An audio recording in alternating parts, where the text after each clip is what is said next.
The Force binds all things across the galaxy, connecting every living being in an invisible web of energy and destiny. But what happens when something entirely outside that web arrives? Something forged in a different universe, governed by different laws, carrying technology that defies every principle the galaxy knows. The answer would reshape the Clone Wars forever. The anomaly appeared without warning above Coruscant's upper atmosphere. Not a hyperspace signature, not a vessel decelerating from light speed. One moment, the space above the galactic capital was empty. The next, reality itself split open like torn fabric, edges crackling with purple and blue energy that sensors couldn't classify. From that impossible wound in space-time emerged a ship unlike anything in Republic records. Sleek, panther black, its hull absorbing sensor sweeps rather than reflecting them. No visible weapons, no standard propulsion signatures. It simply hung there, rotating slowly, as if the fundamental physics of the Star Wars galaxy were still deciding whether to accept it. Inside the Wakandan research vessel Ujama's Vision, King T'Challa gripped the command rail as his sister Shuri fought to stabilize systems that were screaming in 7 different languages, none of them galactic basic. "The dimensional readings are completely inverted," Shuri said, her fingers dancing across holographic interfaces that flickered between Wakandan script and gibberish.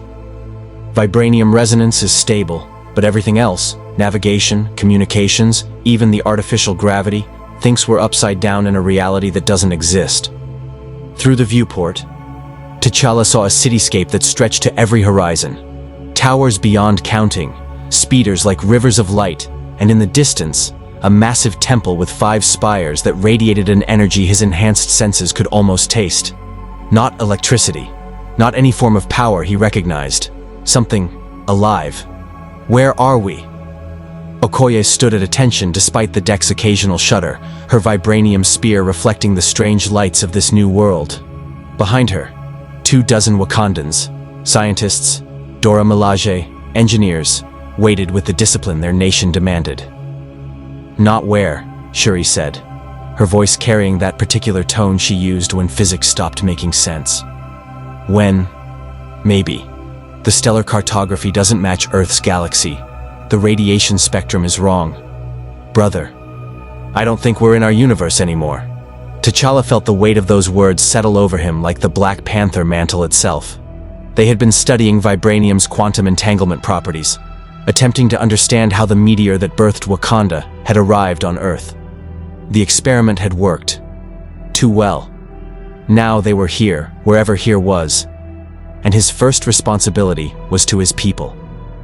"Defensive posture," he ordered. "Shields at maximum. Shuri, focus on getting communications operational. We need to understand this place before we reveal ourselves." But the galaxy had other plans. 6 sleek starfighters dropped from high orbit, their solar panel wings spread like predatory birds. They moved with purpose, forming a perimeter around the Ujama's Vision. No weapons fire. Not yet. But the message was clear. "You don't belong here." "They're hailing us," Shuri said. "Audio only. The translator is working? That shouldn't be possible. We don't have their language in our database. Put it through." The voice that filled the bridge was calm, measured, and carried an authority that transcended language barriers. "Unknown vessel. This is Jedi Master Plo Koon of the Galactic Republic. You have entered restricted space above Coruscant. Your ship's technology is unlike anything in our records. Power down your engines and prepare to be escorted to a secure hangar. We mean you no harm, but we must ensure the safety of the capital." T'Challa exchanged glances with Okoye. The word Jedi meant nothing to him, but the tone suggested peacekeepers, not conquerors. Still, Wakanda had learned long ago that the world, any world, could not be trusted with its secrets. "This is King T'Challa of Wakanda," he replied carefully. "We are not invaders. We are explorers who have become lost. We will cooperate, but understand that we are a sovereign people. We will not be imprisoned." A pause. Then, "Understood, King T'Challa. Follow my squadron. The Jedi Council wishes to speak with you. I sense no deception in your words, and the Force suggests your arrival may be more significant than any of us yet understand." The Force. Another term without meaning. But as the 6 starfighters took formation around them, T'Challa felt the familiar weight of destiny settling onto his shoulders. Wakanda had remained hidden for centuries, sharing nothing with the outside world until circumstances forced their hand. Now, in a galaxy not their own, that question would be asked again. Do we hide, or do we step into the light? If you want to see more characters enter the Star Wars galaxy, hit that subscribe button and drop the name of a character you'd want to see in the comments below. May the Force be with you. The Ujamaa vision descended toward Coruscant, carrying with it technology that would make empires kneel and secrets that could reshape a war. The Clone Wars had just become infinitely more complicated. The Jedi Temple hangar bay was designed to accommodate 1,000 different species and ship configurations, but even its architects had never imagined something like the Ujamaa vision. The Wakandan vessel settled onto the platform with barely a whisper, its landing gear extending from a hull that seemed to drink in the hangar's lights rather than reflect them. Maintenance droids approached cautiously, their sensors unable to determine what the ship was made of, how it was powered, or whether it was even entirely technological. T'Challa descended the boarding ramp with the bearing of a king who had walked into the United Nations and demanded and received respect. The Black Panther suit remained stored aboard ship, but he wore Wakandan formal attire, deep purple and black with subtle geometric patterns that marked his royal status. Okoye flanked him on the right, her crimson Dora Milaje armor drawing immediate attention from the clone troopers stationed around the hangar. On his left, Shuri carried a slim Wakandan datapad, her eyes already cataloging every piece of technology she could see. Waiting for them was a delegation that radiated authority and something else. That same living energy T'Challa had sensed from orbit, now concentrated in the 6 robed figures standing in formation. The central figure was a small green being who leaned on a gnarled walking stick. His eyes, ancient and penetrating, studied T'Challa with an intensity that suggested he was seeing far more than physical appearance. "Welcome to the Jedi Temple, King T'Challa," he said, his voice gravelly but not unkind.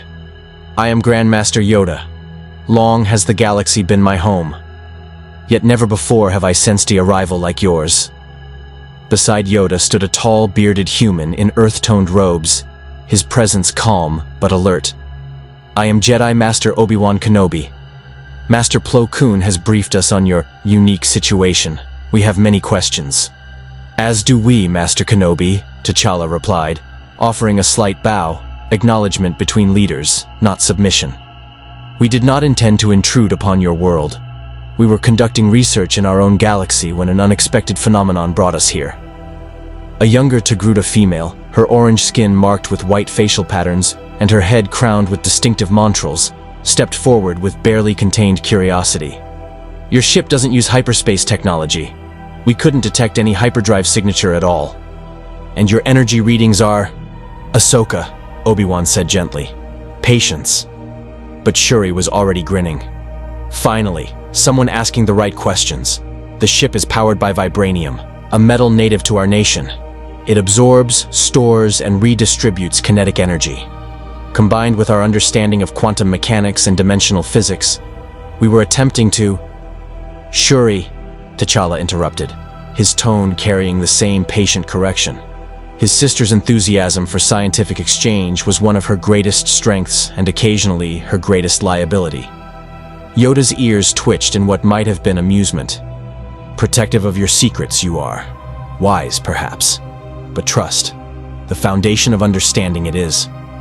He tapped his stick against the polished floor. "To the council chamber come. Much to discuss.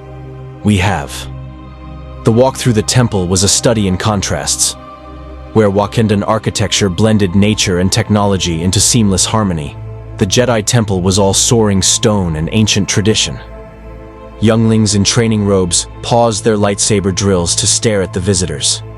T'Challa noted their weapons, plasma blades contained by magnetic fields, elegant and deadly. Advanced, but not beyond understanding. What he couldn't quite grasp was the undercurrent of energy that permeated everything. It wasn't electricity or radiation. It felt almost like the ancestral plane, that space between life and death, where Wakandan kings communed with their predecessors. But this was everywhere, flowing through every being they passed. The council chamber was a circular room with seats arranged in a ring. Massive windows overlooking the city planet. 12 Jedi Masters sat in judgment, or at least assessment. T'Challa stood in the center with Okoye and Shuri, keenly aware that this moment would define everything that followed. "Your arrival has caused considerable concern," said a dark-skinned human with a stern expression. Mace Windu, as T'Challa would learn. A ship appearing from nowhere, technology we cannot scan or understand, and a people claiming to be from another galaxy entirely. You can understand our caution. "I can," T'Challa agreed. "Wakanda has practiced caution for centuries. We have watched the world around us tear itself apart over resources and power. We chose isolation to protect both our people and our technology from those who would misuse it. Yet here you stand. No longer isolated," observed an elegant female Jedi with a French accent, Shakti. "Fate, it seems, has other plans." "The Force has other plans," Yoda corrected. "Strong in the Force your arrival is. A ripple across the galaxy it has sent. Coincidence? This is not." T'Challa felt Okoye shift slightly beside him, her warrior instincts recognizing talk of destiny and fate as potential manipulation. He shared her wariness. "You speak of the Force as if it were a living thing. In my culture, we believe in the protection of Bast, and we walk paths guided by those who came before. But we make our own choices." "The Force does not remove choice," Obi-Wan said thoughtfully. "It merely suggests possibilities. And your arrival during the Clone Wars, at a time when the Republic is desperate for any advantage against the Separatist threat, that suggests significant possibilities indeed." There it was, the first hint of what they wanted. "Tell us about this war," T'Challa said. "We have seen your city, your temple, your peacekeepers. But if there is war, we should understand it before we decide anything about our role here." Mace Windu leaned forward. "The galaxy is divided. The Galactic Republic, which has maintained peace for 1,000 years, is under attack by the Separatist Alliance, a coalition of star systems and corporate interests who believe the Republic has become corrupt and ineffective. They have built an army of droids and are conquering system after system." "And you fight them," T'Challa observed. "We defend the Republic," Obi-Wan clarified. "The Jedi are peacekeepers. But when war came, we became generals. It is not a role we embrace, but one necessity has forced upon us." Ahsoka spoke up, her youth making her more direct than her masters. "Millions are dying. Entire planets are being enslaved. If you have technology that could help end this war faster, save lives, wouldn't that be the right thing to do?" The question hung in the air. T'Challa saw the hope in her eyes, the war weariness in the older Jedi, and understood the trap being laid, not maliciously, but inevitably. They wanted what Wakanda had. They always did. "In my experience," T'Challa said carefully, "wars are rarely solved by superior technology alone. Often, new weapons only make the killing more efficient." He paused. "But I will not make assumptions about your war or your people. Wakanda will observe. We will learn. And then we will decide our path. That is all I can offer." Yoda studied him with those ancient eyes. "Fair, this is. Time to decide you should have. But know this, King T'Challa. In war, neutrality itself is a choice. And consequences, all choices have. The quarters provided to the Wakandan delegation were luxurious by Republic standards. A suite of connected rooms in the temple's diplomatic wing with views of Coruscant's endless cityscape. To T'Challa, accustomed to Wakanda's integration of nature and technology, it felt like living inside a machine. But it was secure, private, and gave them space to think. "They want the Vibranium," Okoye said bluntly, standing guard at the door while T'Challa and Shuri reviewed the data Shuri had quietly collected during their escort through the temple. "Every person we passed looked at us like we were either a threat or a prize. I know that look. I've seen it in the eyes of every nation that discovered Wakanda existed." "Not all of them," Shuri countered, her fingers scrolling through holographic readouts. "That young one, Ahsoka. She was genuinely curious, not greedy. Curious. There's a difference." She paused, frowning at something on her screen. "Brother, Their technology is fascinating but fundamentally limited. They've mastered faster-than-light travel and energy weapons, but their understanding of material science is centuries behind ours. That lightsaber technology could be revolutionary if paired with Vibranium. Which is exactly why we must be careful, T'Challa said. He stood at the window, watching speeder traffic flow between buildings like blood through veins. You heard Master Windu. They're fighting a war. If we share Vibranium, we arm one side of a conflict we don't understand. If we refuse, we make enemies of people who have shown us hospitality. So we do what we always do, Okoye said. We watch. We learn. We trust no one until they prove themselves trustworthy. A chime at the door interrupted them. Okoye's hand went to her spear, but T'Challa gestured for calm. Enter. The door slid open to reveal not a Jedi, but a protocol droid in gleaming gold plating. Oh my! Forgive the intrusion, Your Majesty. I am C-3PO, Human Cyborg Relations Specialist. I have been assigned to assist with your acclimation to Coruscant, and to serve as translator. Though I must say your grasp of Galactic Basic is remarkably fluent for someone from another galaxy entirely. Most irregular. Behind the droid, a small astromech unit rolled in, beeping and whistling in what was clearly some form of communication. The protocol droid turned. Yes, R2-D2, I'm getting to that. No need to be rude. Back to T'Challa. I've been sent by Senator Amidala. She requests an audience, if you're willing. She believes your perspective as an outsider might be valuable in understanding the Republic's current challenges. Senator Amidala? T'Challa asked. Formerly Queen of Naboo, now representing her home system in the Galactic Senate, C-3PO explained. A most distinguished career, though I must say the political climate has become rather toxic of late. Democracy is so much messier than... 3PO, came a woman's voice from the corridor. I can introduce myself. The woman who entered was young, elegant, and carried herself with the poise of someone who had been navigating power since childhood. Her senatorial robes were simple but fine, her dark hair elaborately styled, but it was her eyes that caught T'Challa's attention. Sharp, assessing, and deeply tired. King T'Challa, she said, offering a slight bow. I'm Padme Amidala. I apologize for the intrusion, but when I heard that visitors from another galaxy had arrived, I couldn't pass up the opportunity to meet you. The Jedi Council tends to view everything through the lens of the Force. I thought you might appreciate a more political perspective. T'Challa gestured to the seating area, intrigued. Please, Senator. We welcome any insight into this galaxy you're willing to share.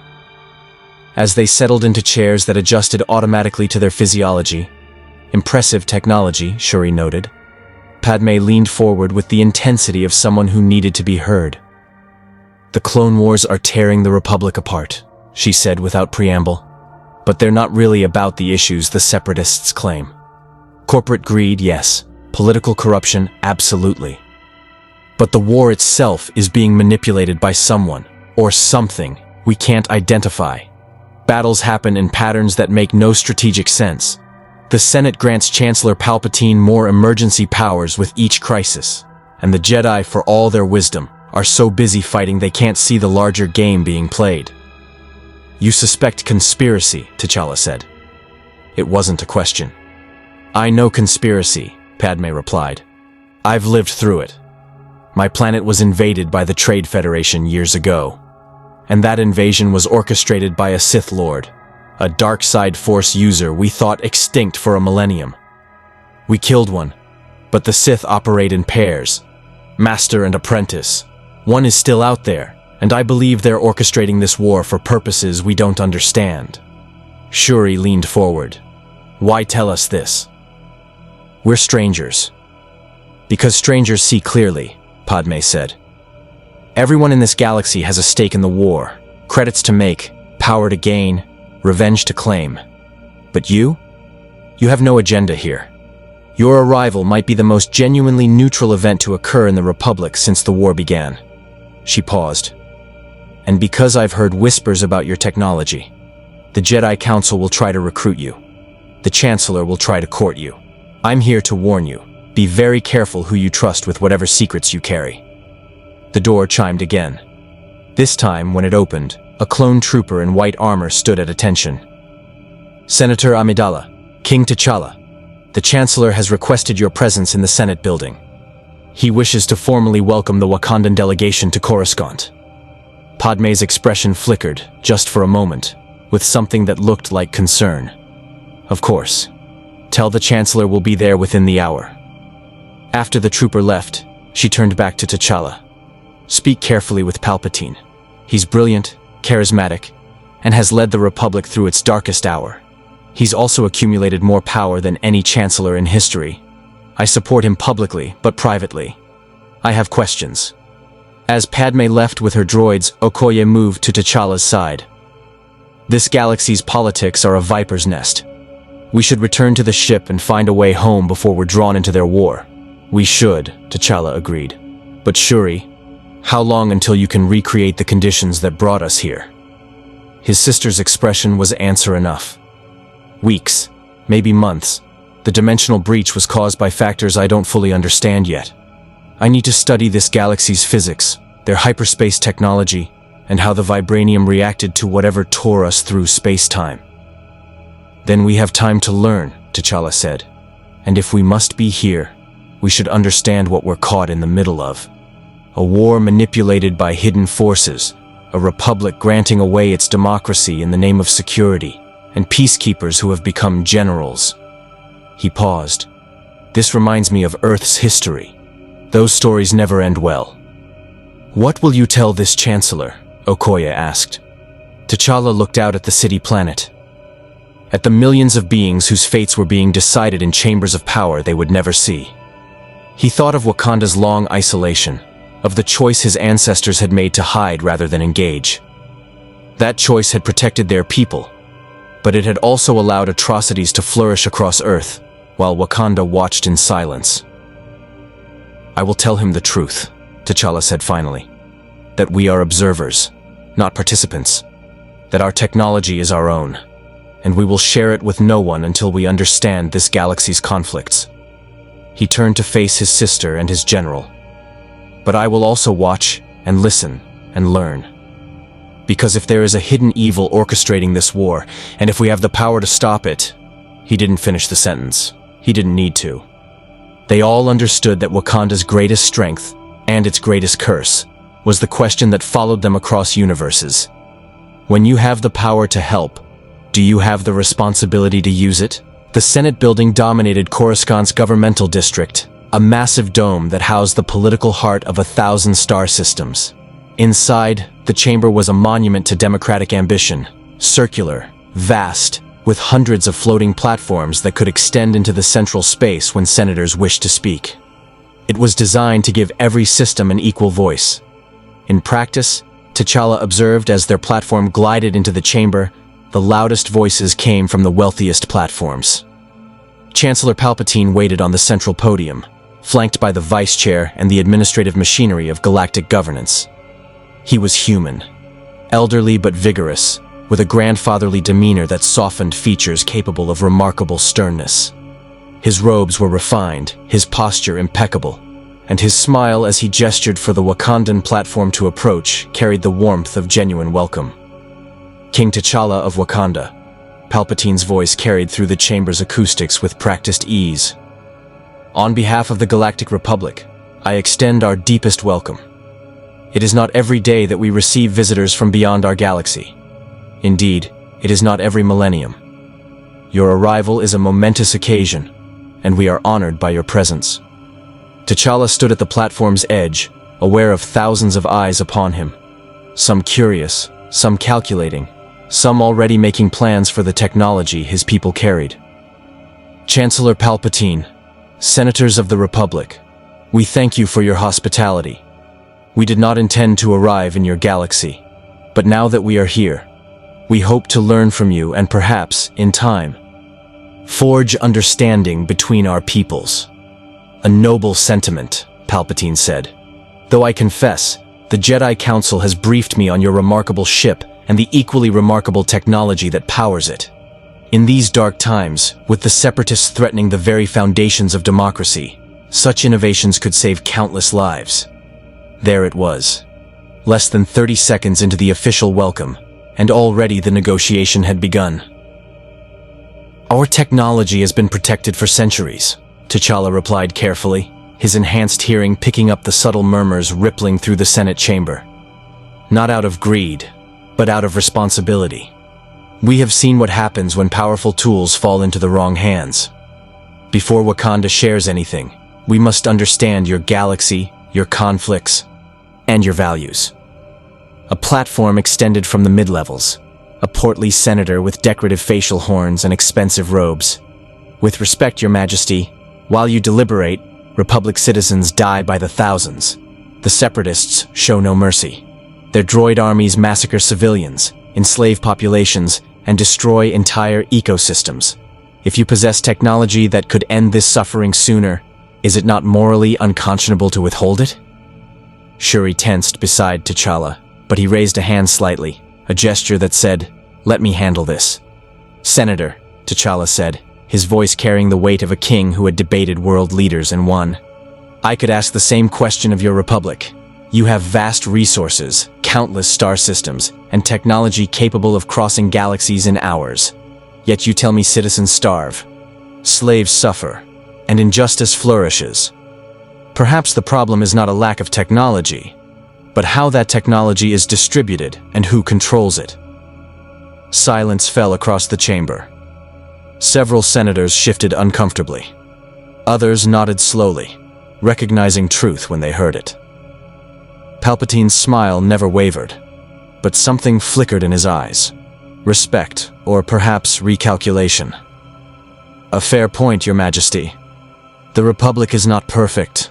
We struggle with the very questions you raise, but we are trying to preserve democracy against those who would replace it with tyranny. Surely that cause is worthy of consideration."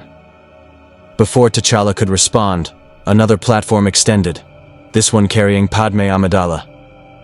"If I may, Chancellor, King T'Challa has been in our galaxy for less than a day. Perhaps we should offer him the opportunity to observe the Republic, to see both our strengths and our challenges, before we ask him to take sides in a conflict he had no part in creating." "Senator Amidala speaks wisely," T'Challa said, grateful for the intervention. "We will observe, we will learn, but we will not be rushed into decisions that could echo across both our peoples for generations."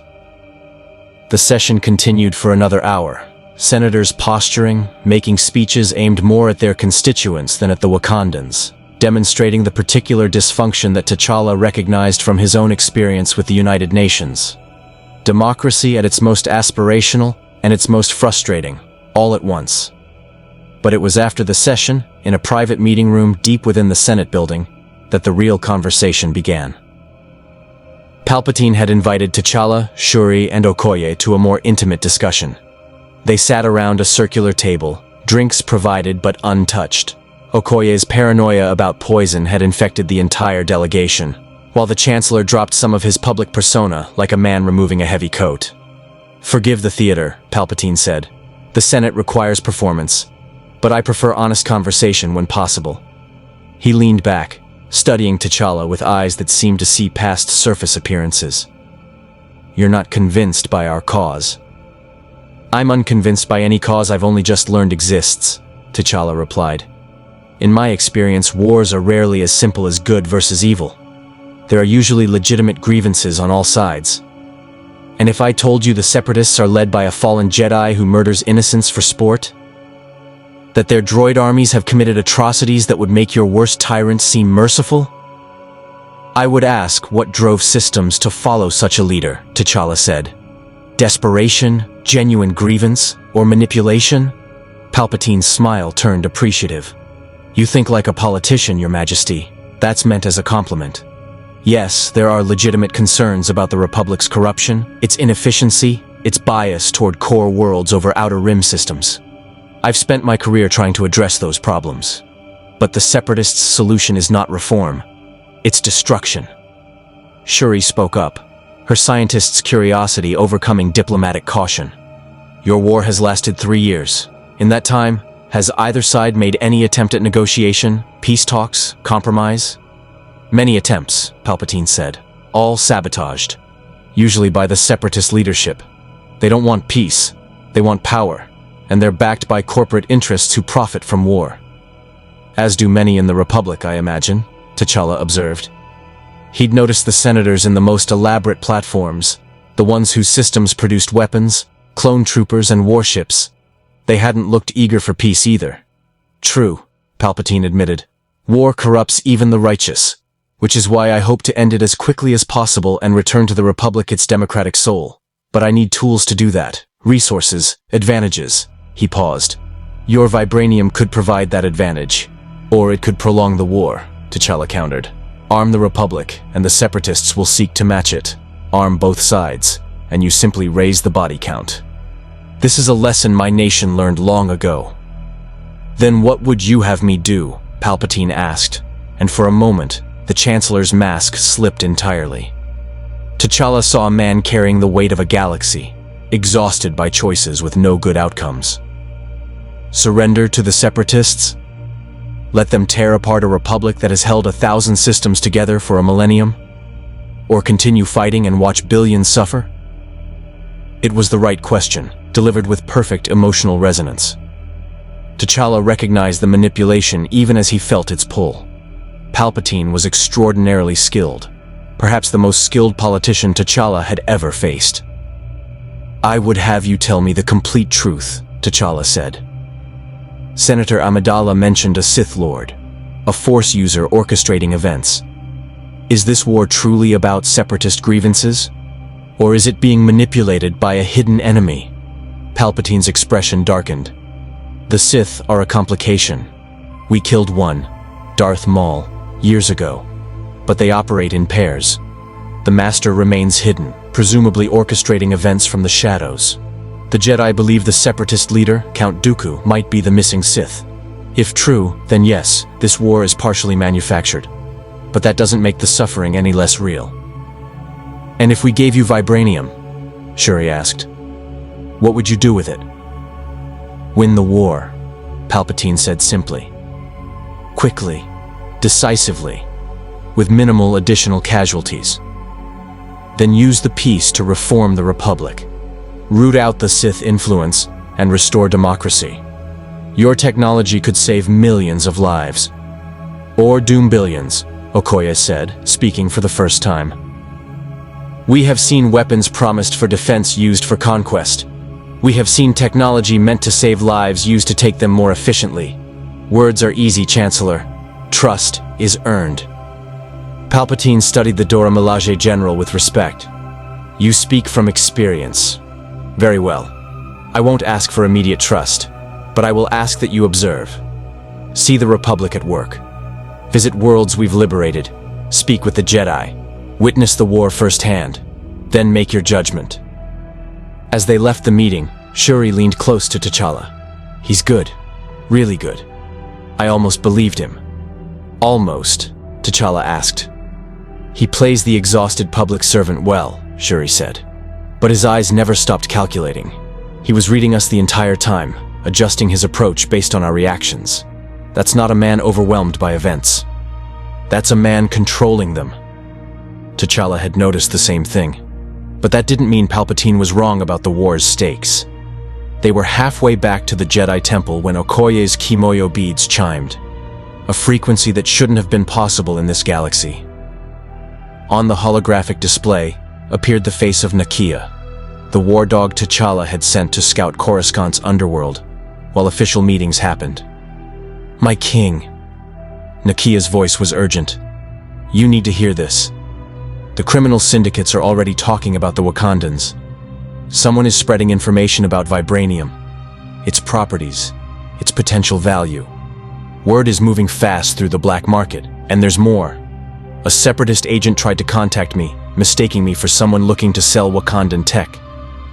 They're already planning theft or assassination to acquire Vibranium samples. T'Challa felt cold certainty settle over him. They'd been in this galaxy for less than 24 hours, and already the arms race had begun. How many people know about Vibranium's properties? He asked Shuri quietly. Just the Jedi Council, Palpatine, and whoever they told, she said. Which means someone in a position of trust is selling information to our enemies. Or, Okoye said darkly. "Everyone here is our enemy, and we just haven't realized it yet." In the distance, thunder rolled across Coruscant's artificial sky, a weather control system malfunction, or perhaps just the Force itself commenting on the storm about to break. Count Dooku, leader of the Separatists and secret apprentice to the hidden Sith Lord, stood aboard his flagship and studied a hologram of the Wakandan vessel. His master's voice echoed through the Force, a presence ancient and terrible. "This vibranium could upset the balance. The Republic must not have it." "Nor shall they," Dooku replied. "I am dispatching General Grievous to Coruscant. He will acquire the technology, or eliminate those who possess it." The Clone Wars had just found a new front, and Wakanda, whether it wanted to or not, had become the prize every faction would kill to possess. Nakia moved through Coruscant's underworld with the practiced ease of someone who had spent years infiltrating the most dangerous places in the galaxy, or at least, in her galaxy. The Uskru Entertainment District reminded her of certain neighborhoods in Madripoor or Lagos, neon lights promising pleasure, dark alleys delivering violence, and information flowing like currency between those who knew how to trade it. She'd shed her formal Wakandan attire for something more appropriate, a nondescript jacket over form-fitting dark clothing that let her blend with smugglers, spice dealers, and the various species that populated Coruscant's criminal ecosystem. Her kimoyo beads were disguised as cheap jewelry, and she carried no obvious weapons. She didn't need them. The cantina she entered was called the Outlander Club, and it pulsed with music that assaulted her senses, some kind of techno-jazz fusion that seemed popular in this era. Holographic dancers gyrated on elevated platforms while patrons of a dozen species conducted business in shadowed booths. Nakia ordered a drink she had no intention of consuming and settled into a corner where she could observe. It took less than an hour for the first approach. The Rhodian who slid into the seat across from her wore the calculating expression of someone used to evaluating merchandise and risk in equal measure. "You're new to Coruscant," he said in accented basic. "Fresh arrival. Word is you came in on that strange ship that appeared yesterday, the one the Jedi are keeping quiet about." Nakia let her expression show mild interest, nothing more. "Word travels fast. Information is currency," the Rhodian said. "And everyone's talking about the Wakandans, black ship that drinks sensor beams, technology the Republic can't identify, and a metal, Vibranium they're calling it, that supposedly has properties worth more than a planet's ransom." His large eyes studied her. "You wouldn't happen to have access to samples of this metal, would you? I represent interests willing to pay exceptionally well." "I'm a scout," Nakia said, maintaining her cover. "Not a scientist. But even if I had access, why would I trust a stranger who approached me in a bar?" The Rhodian's translator emitted something that might have been laughter. "Fair question. Let's say I work for people who understand the value of staying ahead of Republic regulations. People who believe that technology shouldn't be hoarded by governments, but should be available to those willing to pay for it. The Hutts, for instance, are very interested in Wakandan technology, as are the Pike Syndicate, Black Sun, and several other organizations." "All criminals," Nakia observed. "All business people," the Rhodian corrected. "The Republic calls us criminals because we don't pay their taxes or follow their arbitrary laws. But we provide services the galaxy needs: goods, protection, freedom from bureaucratic interference." He leaned forward. "The Chancellor will try to control your technology. Lock it down, regulate it, use it only for his war. We're offering you freedom to profit from your own innovations." Nakia pretended to consider. "And if I'm not interested in selling?" The Rhodian's expression shifted, becoming harder. "Then you should be very careful. Coruscant's underworld has ways of acquiring things that aren't for sale. It would be unfortunate if accidents happen to your delegation while the Jedi Council is distracted by the war." It was a threat wrapped in concern, delivered with practiced casualness. Nakia filed it away and excused herself, claiming she needed to think. The Rhodian let her go, for now, but she felt his eyes tracking her to the exit. Outside, in an alley where the neon couldn't quite reach, she activated her kimoyo beads and reported to T'Challa. His response was immediate: "Return to the temple and bring any intelligence you've gathered." But before she could move, a figure dropped from the rooftops above with mechanical precision that no organic being should possess. The figure straightened to its full imposing height, easily over 2 meters tall, and Nakia found herself staring at something that was neither fully droid nor fully alive. General Grievous was a nightmare of metal and exposed organs, a cyborg warrior whose reputation she'd heard whispered in the cantina. His forearms hung ready, and his mechanical eyes glowed with malevolent intelligence. Behind him, a dozen battle droids materialized from the shadows, their blasters trained on her. "Wakandan," Grievous said, his voice a mechanical rasp that suggested damaged lungs struggling inside a metal cage. "You will come with me. Count Dooku wishes to speak with your king, and you will serve as incentive for cooperation." Nakia's hand went to her wrist, where a small vibranium ring sat disguised among her jewelry. Not a weapon.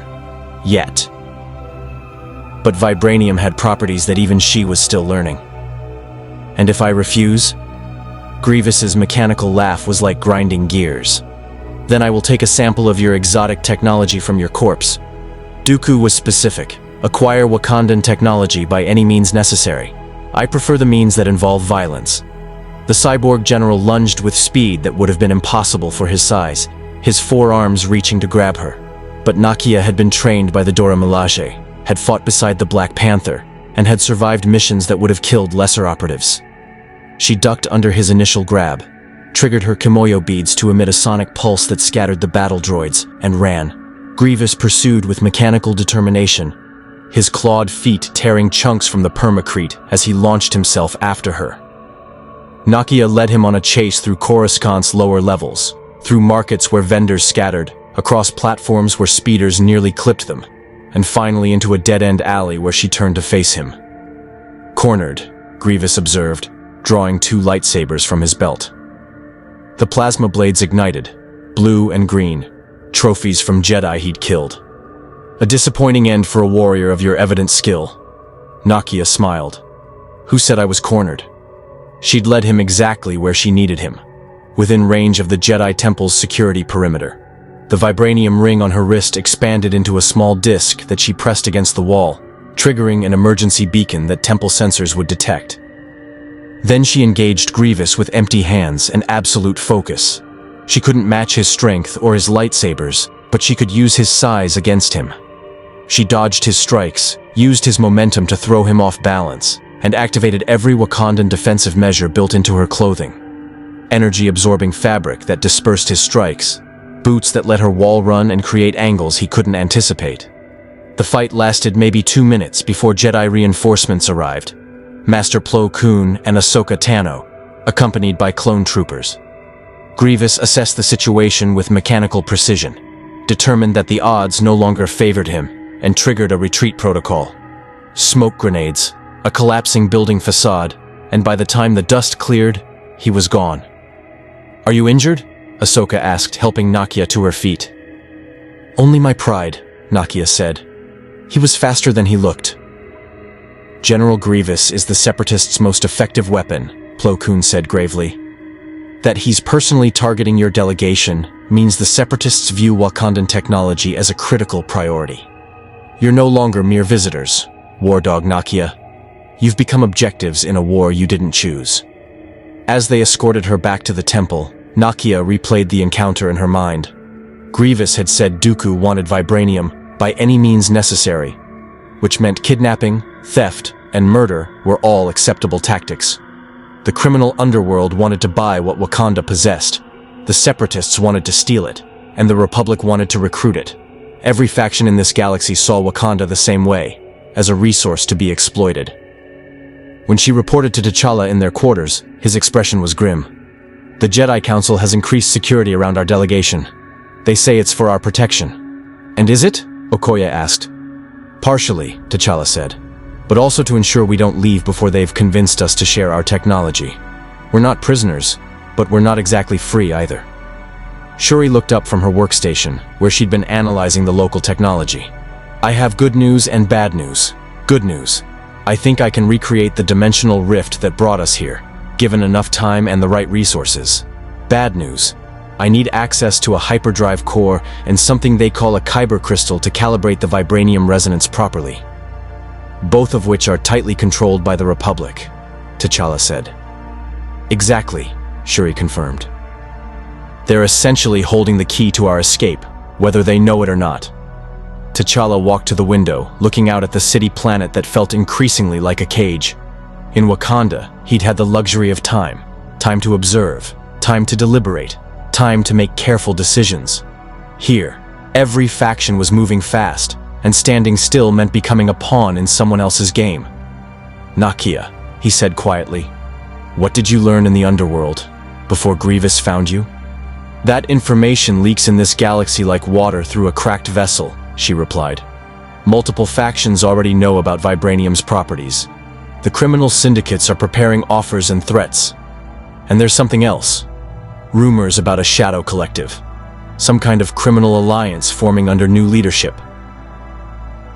They're watching us too. So we're surrounded, Okoye said.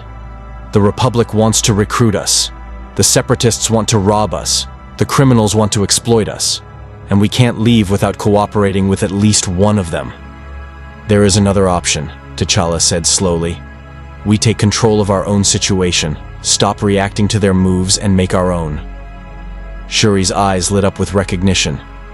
You're thinking about what you did in Oakland, when you opened Wakanda's first outreach center. Controlled sharing, T'Challa confirmed. We don't give anyone everything. We don't align completely with any faction. But we offer something valuable enough to buy ourselves leverage and time. Knowledge, not weapons. Science, not vibranium. We teach this galaxy something new, and in exchange, we get the resources you need to get us home. Risky, Okoye said. Any knowledge we share could be weaponized. Any knowledge can be weaponized, T'Challa countered. But shared carefully, it can also build bridges. We need allies here, not masters. And we need them quickly, before the situation escalates further. A chime at the door interrupted them. This time it was Master Kenobi, his expression unusually somber. King T'Challa, I apologize for the late intrusion, but the Council has received disturbing intelligence. A separatist fleet is moving toward Coruscant. Their trajectory suggests they know about your delegation and are planning a strike to either capture your ship or destroy it before the Republic can benefit from your technology. How long? T'Challa asked. 12 hours, perhaps less, Obi-Wan said. The Council is preparing a defense, but I wanted to inform you personally. You should prepare for the possibility of combat. After Obi-Wan left, the Wakandans looked at each other. The decision was no longer theoretical. In 12 hours, they would be forced to choose. Fight alongside the Republic, flee and become fugitives, or find some third option that didn't yet exist. We came here seeking knowledge, T'Challa said quietly. Instead, we've brought a new war to this galaxy's doorstep. The question now is whether we can control it, or whether it will consume us.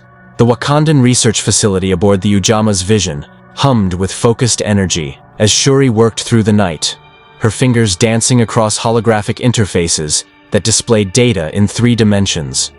Around her, Wakandan scientists and engineers collaborated with a precision born from years of working in isolation, their entire civilization built on the principle that vibranium was both gift and responsibility. T'Challa entered the lab to find his sister surrounded by floating schematics. Some Wakandan, some clearly adapted from Republic technology she'd been studying since their arrival. You should rest, he said. Sleep is for people who aren't trying to prevent an interstellar incident, Shuri replied without looking up. Besides, I'm close to something.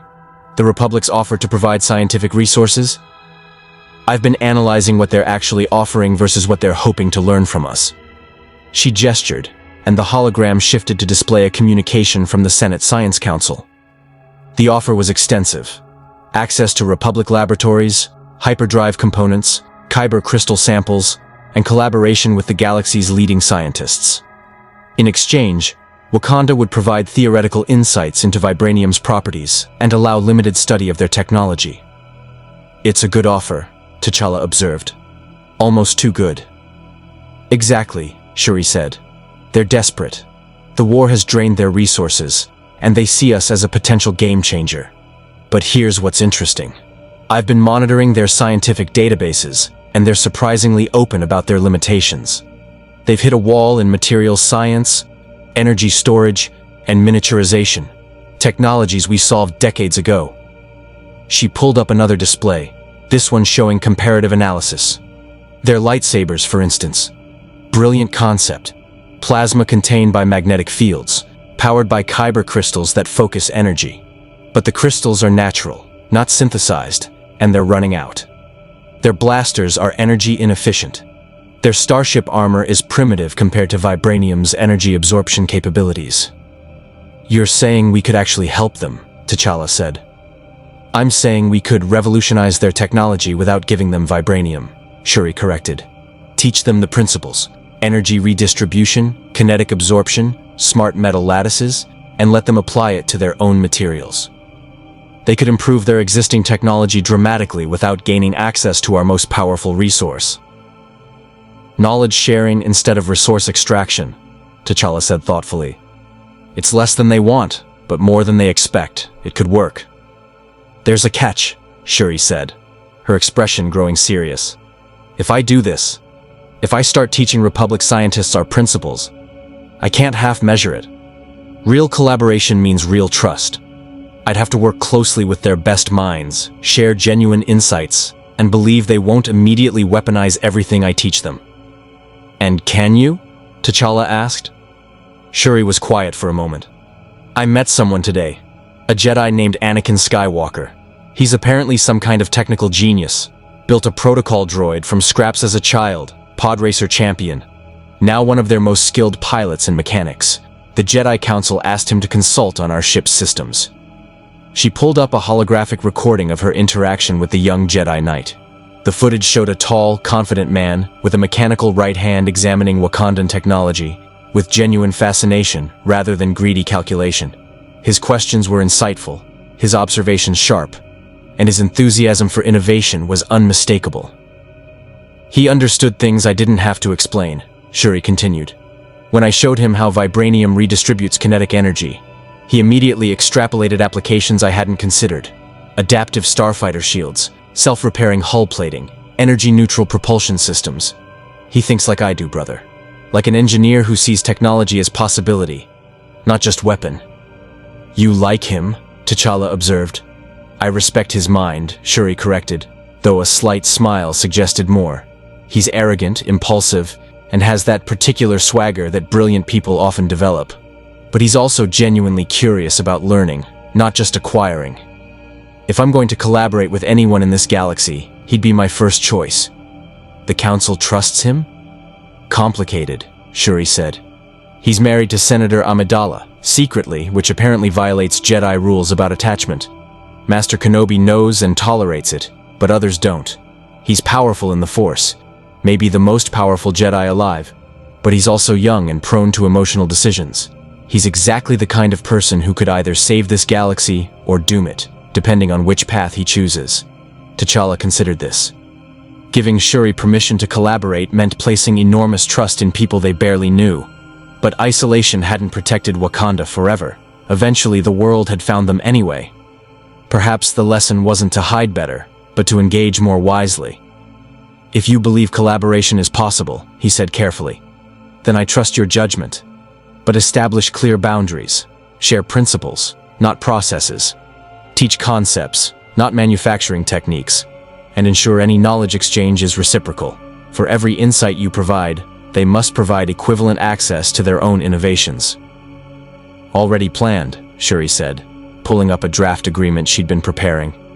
Joint research protocol with specific limitations on military applications, mandatory ethical review, and shared credit for any discoveries. It's modeled on international scientific collaboration agreements from Earth, adapted for galactic scale. Show it to the Jedi Council, T'Challa said, but also to Senator Amidala. I want civilian oversight on this, not just military. If we're going to help end this war, we need to ensure the peace that follows is worth the cost. A proximity alarm suddenly blazed across Shuri's displays. The Separatist fleet had arrived ahead of schedule, not 12 hours, but barely 6. And they'd brought an armada. Through the viewport, T'Challa watched as dozens of wedge-shaped vessels dropped out of hyperspace, their hulls bristling with weapons. At the center of the formation was a massive command ship, its design suggesting both military function and aristocratic excess. Separatist frigates, droid fighters, and something else, vulture droids. Shuri identified them, began spreading into attack formation. "They're not here to negotiate," Okoye said, arriving at the viewport with her spear ready.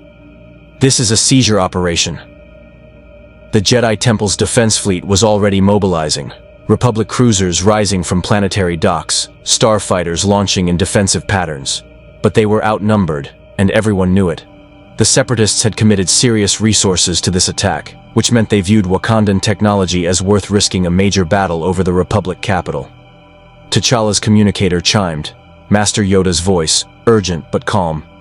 "To the council chamber, come immediately. Decide Wakanda's path, we must. Time for observation has ended." The council chamber was organized chaos when the Wakandans arrived. Holographic displays showed the battle developing in orbit. Republic forces engaging Separatist ships while attempting to maintain a defensive perimeter around the Temple District. Jedi Knights were receiving combat assignments, clone commanders coordinating with Temple security, and in the center of it all, the Council deliberated Wakanda's role. "The Separatists know about your technology," Mace Windu said without preamble. "This attack is designed to either capture your ship or destroy it before we can study it. We're evacuating non-essential personnel, but your vessel is too valuable to lose. We need to move it to a secure facility. Or we could use it," Anakin Skywalker said, striding into the chamber with the confidence of someone who'd never met a rule he didn't consider optional. "The Wakandan ship has stealth capabilities our sensors can't track. If we could modify our starfighters with even basic versions of their technology, we'd have a significant tactical advantage." "Insufficient time for modifications," Obi-Wan countered, though T'Challa noticed he didn't dismiss the idea entirely. "And we don't have permission to modify Wakandan technology." All eyes turned to T'Challa. This was the moment. The decision point where Wakanda either committed to this galaxy's conflicts or tried to remain above them. Every instinct T'Challa had developed as king screamed at him to protect his people, take his ship, and flee this war that wasn't his responsibility. But he thought of Nakia's report about the criminal underworld already planning theft and violence, of Grievous's attack, proving the Separatists would hunt them across the galaxy if necessary, of the refugees he'd seen on Coruscant's lower levels, the wounded clone troopers, the civilians caught between factions that cared more about winning than about protecting innocent lives. He thought of Wakanda's long isolation, and the question that had haunted him since taking the throne. Did hiding from the world's problems make Wakanda wise or complicit? "Shuri," he said quietly, "can we help them without compromising our core technology?"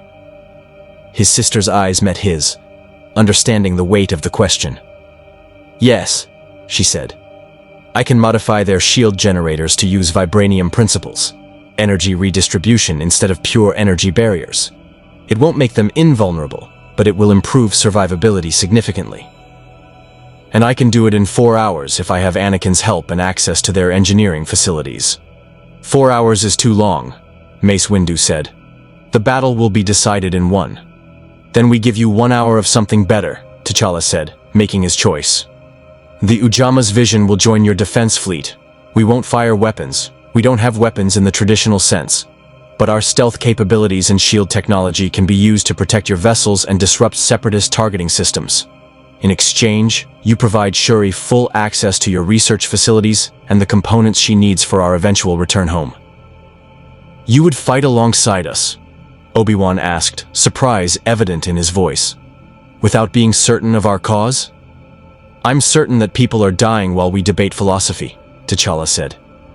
"I'm certain that if we do nothing, the Separatists will chase us across this galaxy and kill anyone who gets in their way. And I'm certain that Wakanda has hidden for too long while others suffered. If we can help end this battle faster and save lives in the process, then we have a responsibility to try." "A Jedi you would have made," Yoda said, his ancient eyes studying T'Challa with newfound respect. "The Force may not guide you, but wisdom does. Proceed with your plan we shall. But know this, once you enter this war, extracting yourself becomes difficult. Allies and enemies you will make. Consequences your choices will have. All choices have consequences, T'Challa replied. The question is whether we can live with them.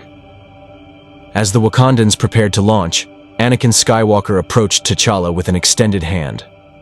For what it's worth, Your Majesty, I think you're making the right call, and I promise I'll take good care of your sister while she shows me how to revolutionize Republic engineering. T'Challa gripped the young Jedi's hand, noting the strength in both the flesh and the mechanical one. See that you do. She's the smartest person in 2 galaxies, and if anything happens to her, you'll answer to me and the Dora Milaje. That's a fight you won't win. Anakin grinned. Understood. Though I'd bet on her being able to handle herself. She reminds me of Padme. Brilliant, fearless, and probably smarter than everyone else in the room. As the Jedi Knight led Shuri toward the engineering facilities, T'Challa joined Okoye aboard the Ujamaa Vision. The ship's systems came alive under Wakandan hands, vibranium cores humming with stored energy. Stealth systems bending sensor waves around their hull. We're really doing this, Okoye said. Entering a war we don't understand on behalf of people we just met. We're protecting ourselves while buying time, T'Challa corrected. And perhaps, if we're fortunate, we'll learn something about this galaxy that helps us decide our true path. The Ujama's vision lifted from the temple hangar and rose toward the battle raging in orbit. Behind them, Shuri was already teaching Republic engineers principles that would reshape their technology. Above them, Separatist and Republic forces clashed in a battle that would determine whether Wakanda remained neutral observers or became active participants in the Clone Wars. The decision, T'Challa realized, had already been made the moment they'd arrived in this galaxy. The only question now was whether they would shape events or be shaped by them. The orbital battle above Coruscant was a symphony of destruction played out against the black canvas of space. Republic Venator-class cruisers exchanged turbo-laser fire with Separatist frigates, starfighters weaving between capital ships in deadly ballet, and in the midst of it all, the Ujama's vision moved like a shadow that sensors couldn't quite focus on. Separatist targeting systems are attempting to lock onto us, reported Lieutenant Keita, one of Wakanda's best pilots, her hands steady on controls that interfaced with the ship's vibranium-enhanced systems. Their sensors can't establish a stable lock. It's like we're not quite real to them. T'Challa stood at the command station, watching holographic displays track the battle's flow. The Separatist strategy was becoming clear. Overwhelming force concentrated on breaking through to the Temple District, where intelligence suggested the Wakandan ship was docked. They didn't know the Vision was already in orbit, moving freely through their formation. Republic Command is requesting assistance, Okoye reported from the tactical station. Their flagship is taking heavy fire from 3 Separatist frigates. They're trying to protect a medical transport carrying wounded from the surface. T'Challa assessed the situation. The medical transport was slow, vulnerable, and attempting to break through to hyperspace, while Separatist vulture droids harassed it. Republic starfighters were defending, but they were outnumbered and taking casualties. Lieutenant Keita, move us between the medical transport and those vulture droids, T'Challa ordered. Don't engage, just extend our shields to cover them. Let's see if vibranium energy absorption can handle droid weapons fire. The Ujama's vision accelerated with the smooth, silent power that Wakandan technology was known for. No visible exhaust, no energy signature that conventional sensors could track clearly. They positioned themselves directly in the path of incoming fire, and T'Challa watched as vibranium-enhanced shields met Separatist weapons. The blaster fire struck their shields and simply stopped. Not deflected, not absorbed in the traditional sense. The energy hit the vibranium-based barrier and was captured, redistributed through the shield matrix, then fed back into the ship's power systems. Every shot made them stronger. Impossible, came a voice over the Republic command channel. A clone commander watching from his bridge. Your shields aren't depleting. They're strengthening with each hit. Vibranium absorbs kinetic and energy attacks, T'Challa explained calmly. Within tolerance limits, it becomes more effective under stress, not less. Your medical transport is clear to jump to hyperspace. The transport's captain, a Twi'lek woman whose voice carried exhausted gratitude, replied, "Bless you, Wakandan ship. You've saved 200 wounded clones. The Republic won't forget this." But the Separatists had noticed. Count Dooku's voice suddenly cut across all frequencies, cultured and commanding. So the Wakandans have chosen their side. How disappointing. I had hoped they would prove wiser than to ally with the Republic's corruption. General Grievous, deploy the boarding craft. Capture that ship intact if possible. If not, destroy it. T'Challa felt the weight of that decision settle over the bridge. They were no longer neutral observers. They were combatants, and every faction in the galaxy would now categorize them accordingly. 4 boarding craft inbound, Okoye reported. Heavy assault configuration. They're not trying to disable us. They're planning to punch through our hull and board by force. They'll find that difficult, T'Challa said. Prepare countermeasures, non-lethal where possible, but protect this ship and our people. The boarding craft were ugly, brutal vessels. All armor and cutting equipment designed to latch onto enemy ships and burn through hulls. They approached with mechanical determination, and T'Challa watched them come with the calm focus he'd learned from years of combat training. The first craft attached to the Vision's hull with magnetic clamps. Cutting lasers began burning through, or tried to. The Vibranium hull absorbed the energy, redistributed it, and the cutting tools overloaded in cascading failure. The craft detached, smoking and disabled. The second craft tried a different approach. Shaped charges meant to blast through armor. The explosion was impressive, but Vibranium's kinetic absorption properties meant the force simply dissipated across the hull, like ripples in water. No breach, no damage. The third and fourth craft coordinated, attempting to overwhelm a single point through concentrated fire. This actually worked, partially. They managed to weaken a section of hull enough that boarding droids began cutting through. Okoye was already moving, gathering the Dora Milaje to repel boarders. Take them alive if possible, T'Challa ordered. I want to understand Separatist technology, and prisoners might provide intelligence. The boarding action was brief and brutal. Battle droids poured through the breach into a corridor where Dora Milaje warriors waited with Vibranium spears and absolute discipline. The droids were programmed for combat, but they weren't prepared for warriors who moved like water, whose weapons cut through their armor like paper, and whose training encompassed styles perfected over generations. Okoye led from the front, her spear a blur of precision strikes. Vibranium spear tips severed droid joints, disrupted circuits, and disabled, rather than destroyed, following T'Challa's orders. Within 3 minutes, the corridor was filled with sparking, twitching droid parts, and no Wakandan casualties. But the real battle was happening elsewhere. On the surface, in the Republic engineering facility attached to the Jedi Temple, Shuri was elbow-deep in a Republic shield generator with Anakin Skywalker watching with fascination. "You're not upgrading the shield," Anakin observed. "You're fundamentally changing how it works." "Correct," Shuri said, her fingers working with practiced precision. Republic shields work by creating an energy barrier, basically a wall of force that projectiles hit. It's effective but energy-intensive, and once the shield's capacity is exceeded, it fails catastrophically. She held up a thin vibranium lattice she'd fabricated using Wakandan portable manufacturing equipment. "This doesn't stop attacks, it absorbs them. The lattice captures incoming energy, distributes it across the entire structure, and feeds it back into the power system. The more they shoot you, the longer your shields last." "That's..." Anakin paused, his mind clearly racing through implications. "That's brilliant. But it requires the vibranium lattice. We don't have vibranium." "You don't need vibranium specifically," Shuri said, bringing up holographic molecular diagrams. "You need materials with similar properties, energy absorption and redistribution at the molecular level. Your kyber crystals already do something similar with the Force. If we could synthesize a crystal matrix that mimics vibranium structure using materials native to your galaxy..." She trailed off, noticing Anakin's expression. The young Jedi was staring at the diagrams with an intensity that suggested he was seeing something she wasn't. "The Force," he said slowly. "You're describing how the Force works. It flows through all living things, connects them, and can be channeled, redirected, absorbed by those trained to use it. What if we could create a material that interfaces with the Force the way vibranium interfaces with kinetic energy?" Shuri's scientific mind recoiled from the mystical language, but the principle was sound.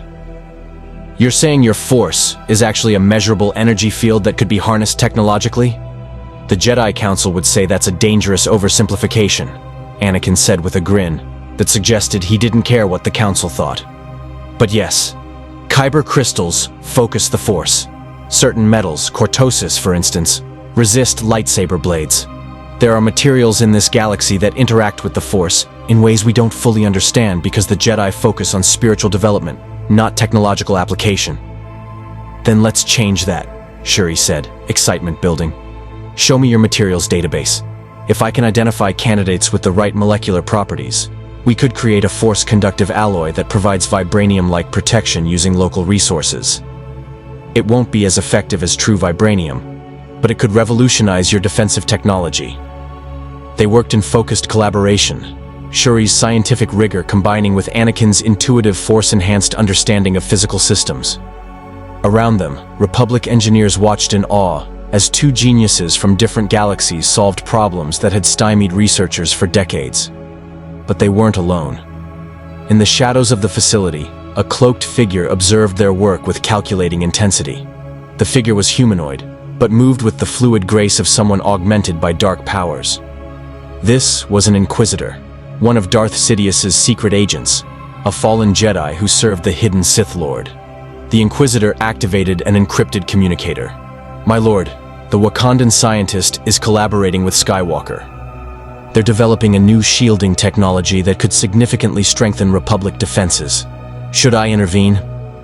The voice that replied was ancient, malevolent, and carried the weight of plans that spanned decades. "No, let them continue. Every advancement they provide to the Republic becomes an advancement I will control once the Empire is established. The Wakandans are useful tools, nothing more, but ensure their ship survives the battle. I have use for their technology once the Clone Wars reach their inevitable conclusion." "As you command, my master." The Inquisitor melted back into shadows, leaving Shuri and Anakin to their work, unaware that their collaboration was already factoring into calculations far beyond their immediate understanding. Back in orbit, the battle was reaching a critical point. The Separatist fleet, frustrated by their inability to capture or destroy the Wakandan vessel, had shifted strategy. Instead of targeting the Ujamaa vision directly, they were now targeting Republic ships near it, hoping to force the Wakandans into impossible choices. A Republic frigate, its shields failing and hull breached, drifted dangerously close to atmospheric entry. Inside were 300 crew members and 2 Jedi Knights coordinating fighter squadrons. The Separatists had positioned artillery frigates to finish it off. "They're using our compassion against us," Okoye observed coldly. "If we save that frigate, we expose ourselves to concentrated fire. If we don't, we prove ourselves unwilling to commit fully to this fight." T'Challa watched the tactical display, feeling the weight of command that transcended nations and galaxies. These were the moments that defined leaders, not the grand speeches or public ceremonies, but the split-second decisions made under fire when there were no perfect options. "Lieutenant Kata, position us between the frigate and the Separatist artillery. Full shield extension, protect both vessels, and prepare to demonstrate something Count Dooku won't expect." "My king?" Kata asked, uncertain. "Vibranium doesn't just absorb energy," T'Challa said quietly. "It can release it, controlled, directed. Show them what happens when you try to overwhelm a Wakandan ship with firepower."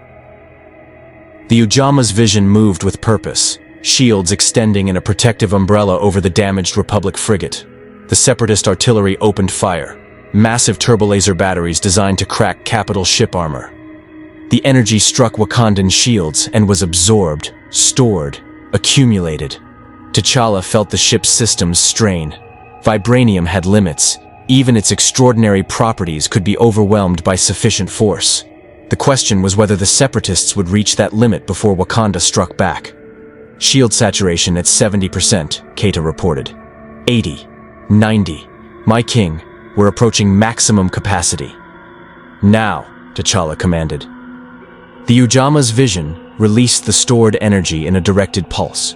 Not a weapon in the traditional sense, but a wave of kinetic force that radiated outward from their shields. It struck the 3 Separatist artillery frigates like a physical blow, overloading their systems, scrambling their targeting computers, and sending them spinning out of formation. No lives lost, no ships destroyed.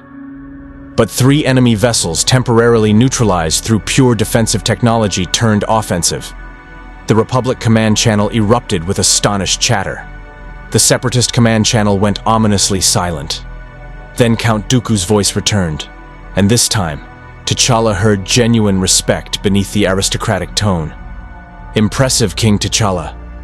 You fight without killing, protect without aggression, and demonstrate technological superiority without arrogance. You remind me of the Jedi at their best, before they became soldiers. It's almost a pity we find ourselves on opposite sides. We're not on opposite sides, T'Challa replied, opening a direct channel to the Separatist flagship. We're not on any side. We defended ourselves and those nearby. That's not an alliance, it's basic decency. Semantics, Dooku said. The Republic will claim you as allies. They'll parade your intervention as proof of their righteousness.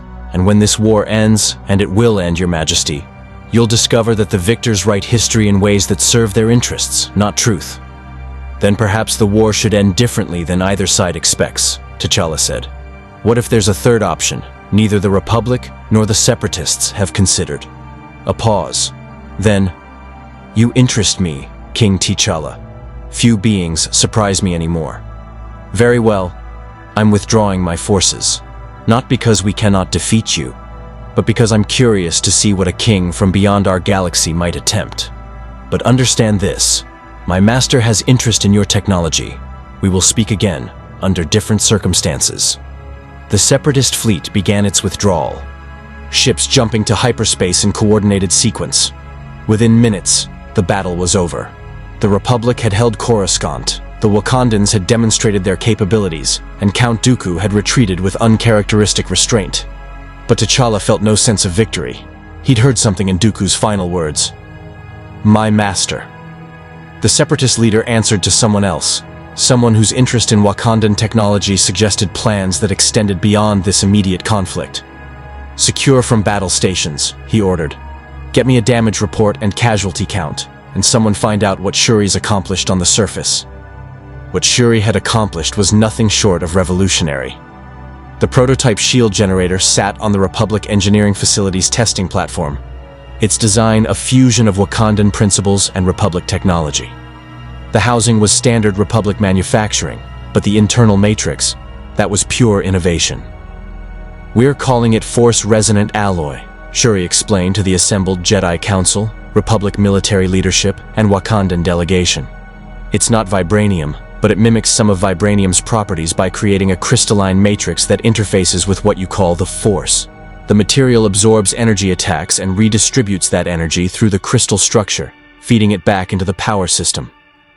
She activated the prototype. A shimmering shield appeared, visibly different from standard Republic barriers. It had depth, texture, and seemed to pulse with subtle energy.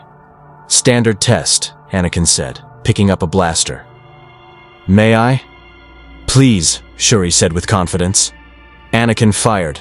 The bolt struck the shield and vanished, its energy absorbed and redistributed. He fired again, then 3 times in rapid succession. The shield didn't weaken. It actually grew more stable with each hit. Incredible, Mace Windu said, his usual skepticism tempered by obvious interest. How quickly can this be mass-produced? That's the beautiful part, Anakin interjected. The base materials exist throughout the Republic. We can synthesize the alloy using existing manufacturing facilities. It's not as effective as pure Vibranium, maybe 60% efficiency compared to Wakandan shields, but it's infinitely better than what we have now. Chancellor Palpatine, who had arrived during the demonstration, stepped forward with measured enthusiasm. Princess Shuri, on behalf of the Galactic Republic, I thank you for this extraordinary gift. This technology will save countless lives and may well shorten the war significantly. It's not a gift, Shuri corrected firmly. It's a collaboration. The specifications and manufacturing process remain joint Wakandan Republic intellectual property. Any military application requires approval from both governments. Any commercial application shares profits equally. And most importantly, there's a sunset clause. If the war ends, military production stops immediately. and the technology transitions to civilian applications only. The room went very quiet. Shuri had just attached conditions that no Republic contractor would dare demand. She'd essentially made Wakanda an equal partner in Republic military development, with veto power over how the technology was used. Palpatine's expression never changed, but T'Challa, watching via holographic feed from orbit, saw the calculations behind those grandfatherly eyes. The Chancellor was being outmaneuvered by a teenager from another galaxy, and he knew it. "Of course," Palpatine said smoothly. "The Republic respects intellectual property and appreciates your willingness to collaborate rather than simply provide charity. I'll have our legal advisors draft an agreement reflecting these terms." "I've already drafted it," Shuri said, displaying a holographic contract that was simultaneously brilliant and impenetrable. "Based on international technology sharing agreements from my world, adapted for galactic scale. You'll find it's quite fair, assuming the Republic's intentions are as pure as you claim." Mace Windu actually smiled. Barely, but genuine. "You don't trust easily, do you?" "I'm Wakandan," Shuri replied. "We've spent centuries learning what happens when powerful nations gain access to revolutionary technology. Forgive me if I'd rather prevent catastrophe than apologize for causing it." As the meeting concluded and the various parties dispersed to review Shuri's contract, Anakin pulled her aside in a quieter corner of the facility. "That was either the bravest or most foolish thing I've seen someone do to the Chancellor," he said with admiration. "He's not used to being told no." "Then he should get used to it," Shuri said. "My brother taught me that power unchecked becomes tyranny, no matter how benevolent it appears. If this technology helps end your war, wonderful. But I won't let it become another tool for oppression once the fighting stops."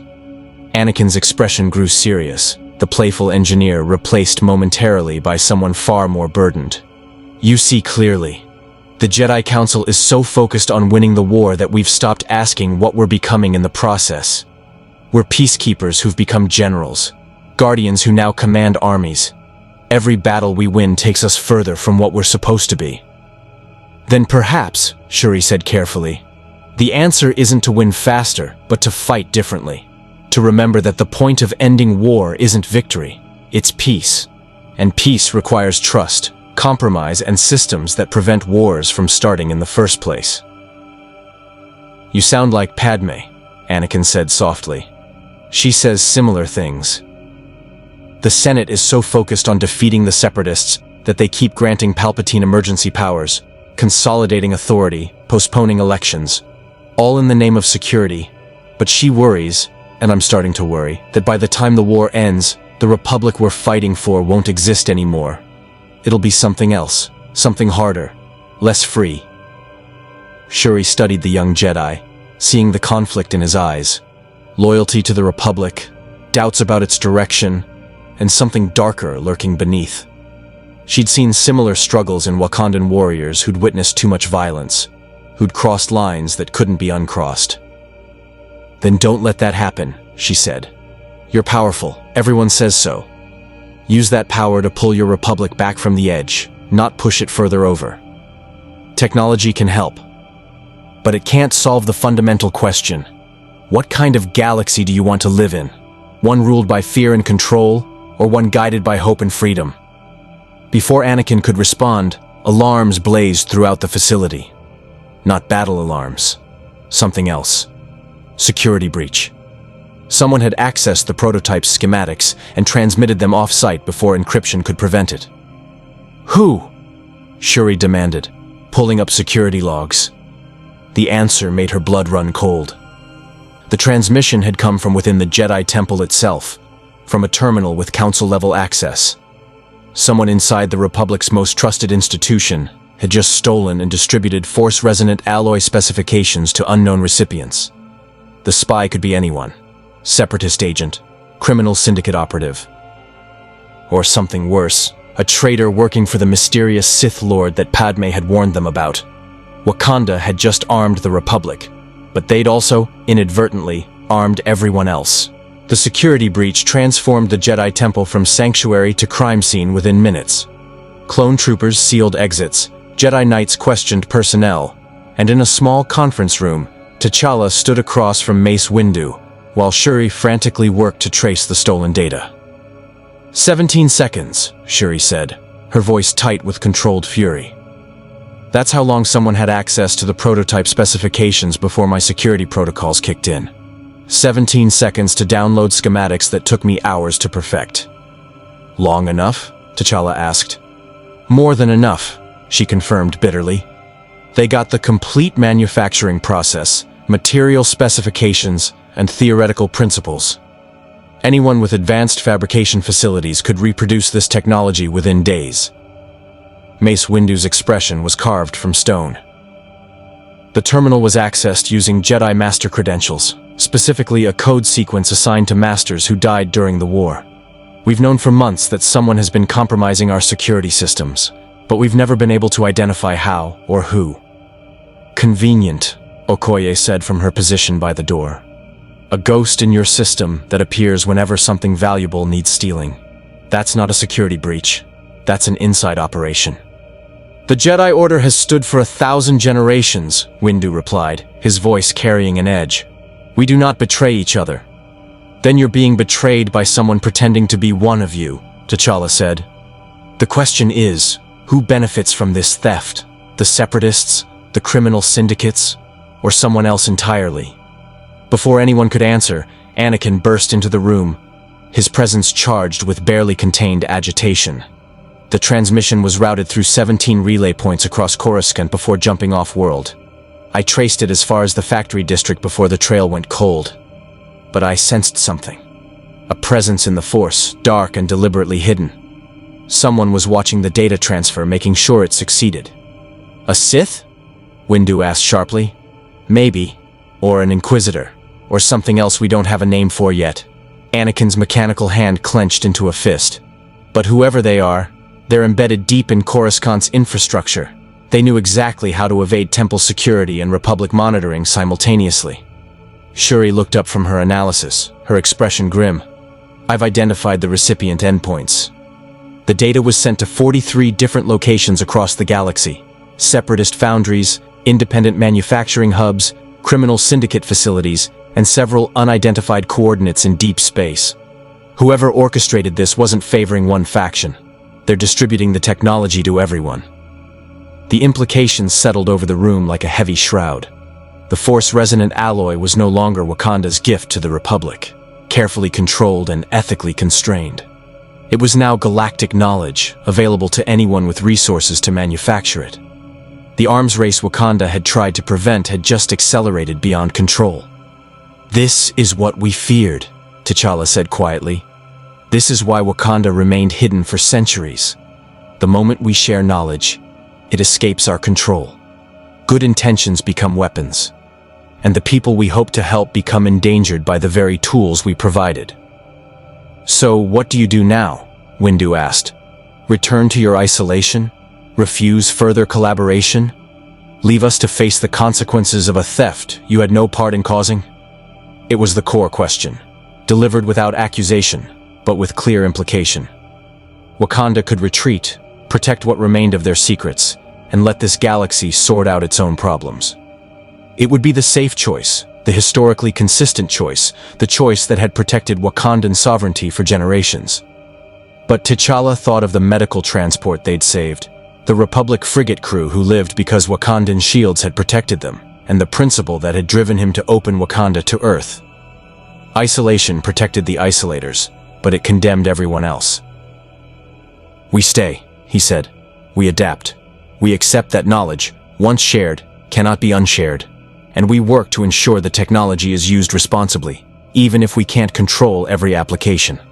How? Shuri asked, and there was genuine uncertainty in her voice, a rarity for someone usually so confident. Brother, we created this. If Force-resonant alloy ends up enabling atrocities, that's on us. That's our responsibility. Then we accept that responsibility, T'Challa said. We don't hide from it. Shuri, can you develop countermeasures? If everyone has access to this defensive technology, can we create something that levels the field again or negates its military advantage? His sister's mind was already racing. Maybe. If the alloy absorbs energy by interfacing with the Force, Then weapons that don't rely on energy, kinetic projectiles, sonic weapons, biological agents, would bypass the shields entirely. Or we could develop a resonance disruptor that destabilizes the crystalline matrix, turn their own shields into vulnerabilities. That's fighting fire with fire, Anakin observed, creating new weapons to counter the shields we just invented.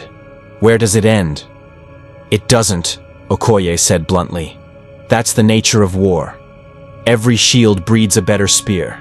Every armor breeds a sharper blade. The only way to end the cycle is to end the war itself. Which brings us back to the fundamental problem, T'Challa said. This war is being manipulated by forces we don't fully understand. Senator Amidala believes a hidden Sith Lord is orchestrating events. Count Dooku answers to a master, and now someone inside the Republic's most trusted institution is distributing advanced technology to all factions equally, as if they want the war to escalate rather than end. He turned to Mace Windu. Master Windu, I need the truth. Does the Jedi Council know who the second Sith Lord is? The Jedi Master's silence spoke volumes. Finally, we have suspicions, theories, but no proof. The dark side clouds everything, makes certainty impossible. We know the Sith are involved in the war's creation and continuation. We know they operate through proxies and manipulation rather than direct confrontation. But identifying the Master himself? That has eluded us for 13 years. Then perhaps, T'Challa said, Wakanda's greatest contribution won't be technology. It will be perspective. We're outsiders. We have no allegiances to Republic or Separatist, no history with Jedi or Sith, no political debts to constrain our investigation. We can look at this war with fresh eyes and ask questions no one else is asking. You're proposing an independent investigation, Windu said slowly, into the war's origins and the hidden forces manipulating it. I'm proposing we do what Wakanda does best, T'Challa replied. Observe, analyze, and act only when we understand the complete picture. But this time, we won't observe from safety. We'll embed ourselves in the conflict, gather intelligence from all sides, and determine the truth about who's really orchestrating this war and why. Anakin leaned forward, interest plain on his face. You'd need access to Separatist territory, criminal networks, and Republic intelligence simultaneously. That's impossible without significant resources and multiple teams operating independently. We have resources, T'Challa said. Nakia is a war dog, trained in deep cover operations. Okoye commands warriors who can protect or infiltrate as needed. Shuri's technological expertise opens doors no amount of force persuasion can access. And I can navigate political waters because I've been doing it since I was old enough to understand what a throne meant. And you trust us enough to share your intelligence? Windu asked skeptically. No, T'Challa said honestly. Not completely. Not yet. But I trust that the Jedi, for all their flaws, genuinely want to protect innocent lives. And I trust that if we can prove who's manipulating this war, you'll act on that information rather than suppress it for political convenience. Shuri had been working quietly during the discussion, her fingers dancing across holographic interfaces. Now she looked up, her expression troubled. Brother, I've been analyzing the theft pattern. The timing is too precise. Whoever stole the specifications knew exactly when the prototype would be active, when security would be focused on the test rather than monitoring internal access, and which terminal would give them clean access without triggering immediate alarms. Inside knowledge, Okoye said. More than that, Shuri continued. Predictive knowledge. They knew our testing schedule, our security protocols, and our response times. That level of intelligence requires either extensive surveillance or something else. Precognition, Anakin said quietly. The Force allows users to see possibilities, glimpse potential futures. A powerful enough Force user could have seen this moment coming and planned accordingly. Then we're not fighting an ordinary spy, T'Challa concluded. We're fighting someone who can see moves ahead, who's been orchestrating events with preternatural awareness. That's an enemy we need to understand before we can counter. A soft chime interrupted them. An incoming transmission on a secure Wakandan frequency that shouldn't have been accessible in this galaxy. T'Challa activated it, and a hologram materialized, showing a face none of them recognized. An elegantly dressed human male with patrician features and eyes that carried ancient cruelty beneath surface sophistication. "King T'Challa," the figure said, his voice cultured and infinitely dangerous. "I apologize for the intrusion. Your encryption is quite impressive, but not impenetrable to those with sufficient motivation. I am Count Dooku, and I believe we have matters to discuss." "We fought your fleet 6 hours ago," T'Challa replied calmly. "What could we possibly have to discuss?" "The future," Dooku said. "You've realized by now that your technology has been stolen and distributed.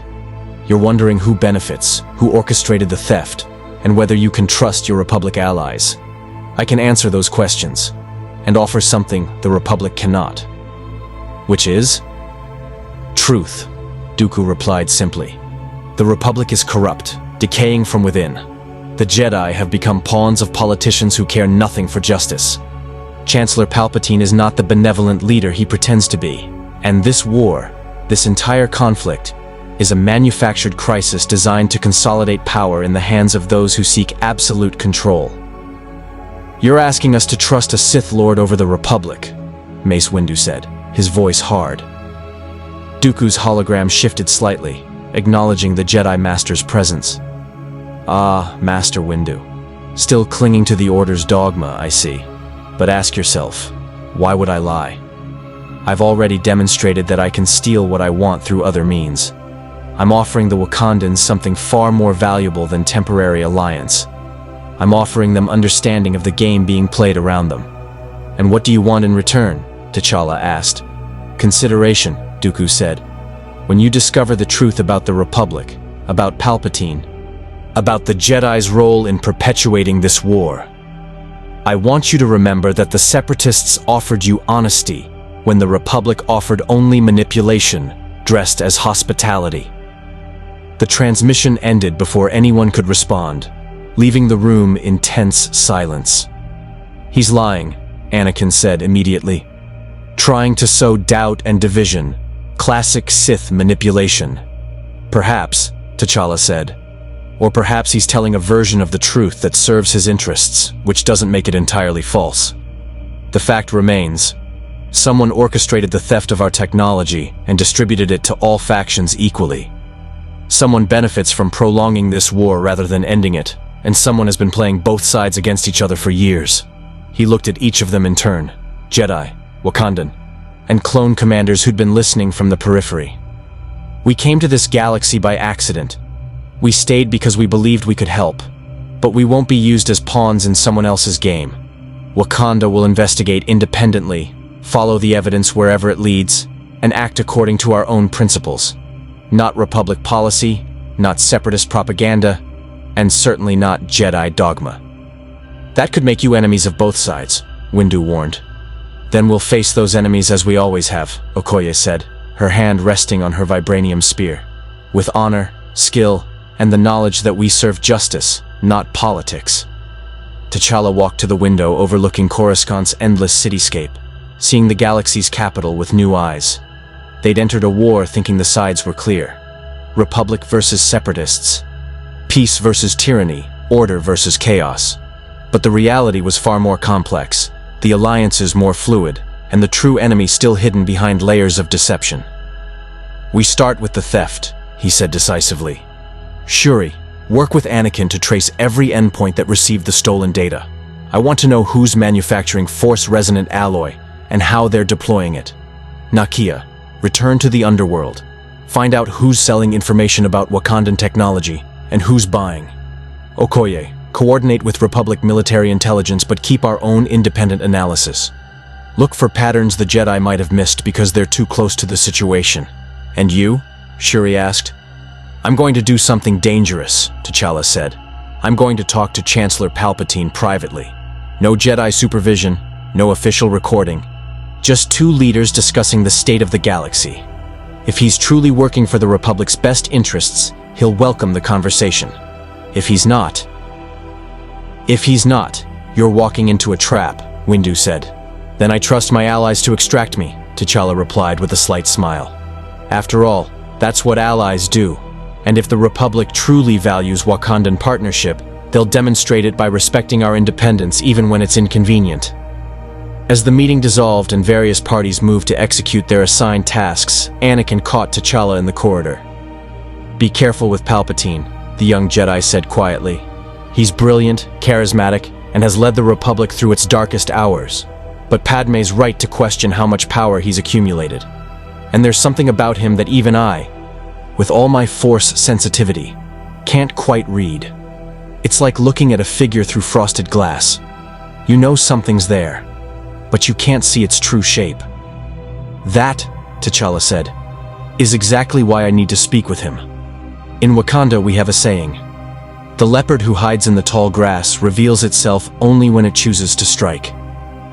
I'd rather force the Chancellor to reveal his nature now, while we're prepared, than wait for him to strike when it serves his purposes. And if he is the hidden Sith Lord everyone fears?" T'Challa's expression hardened, the Black Panther showing through the diplomatic king. "Then he'll learn that Wakanda has faced gods, aliens, and world-ending threats in our own galaxy. One more tyrant, no matter how powerful, is just another challenge to overcome." But as he walked toward his meeting with the most powerful man in the Republic, T'Challa couldn't shake the feeling that he was about to step into a game whose rules he didn't fully understand, against an opponent who'd been playing far longer than anyone realized. The Clone Wars had claimed another victim, Wakandan neutrality. Now they were committed, for better or worse, to seeing this conflict through to its end. Whatever that end might be, the Chancellor's private office occupied the highest level of the Senate building, a circular room with floor-to-ceiling windows offering panoramic views of Coruscant's glittering expanse. Palpatine stood at those windows when T'Challa arrived, his silhouette framed against the city lights like a conductor surveying his orchestra. "King T'Challa," Palpatine said without turning. "Thank you for accepting my invitation. I thought it time we spoke candidly, away from advisors and observers who might complicate honest conversation." "Candor is rare in politics," T'Challa replied, his enhanced senses cataloging every detail of the room.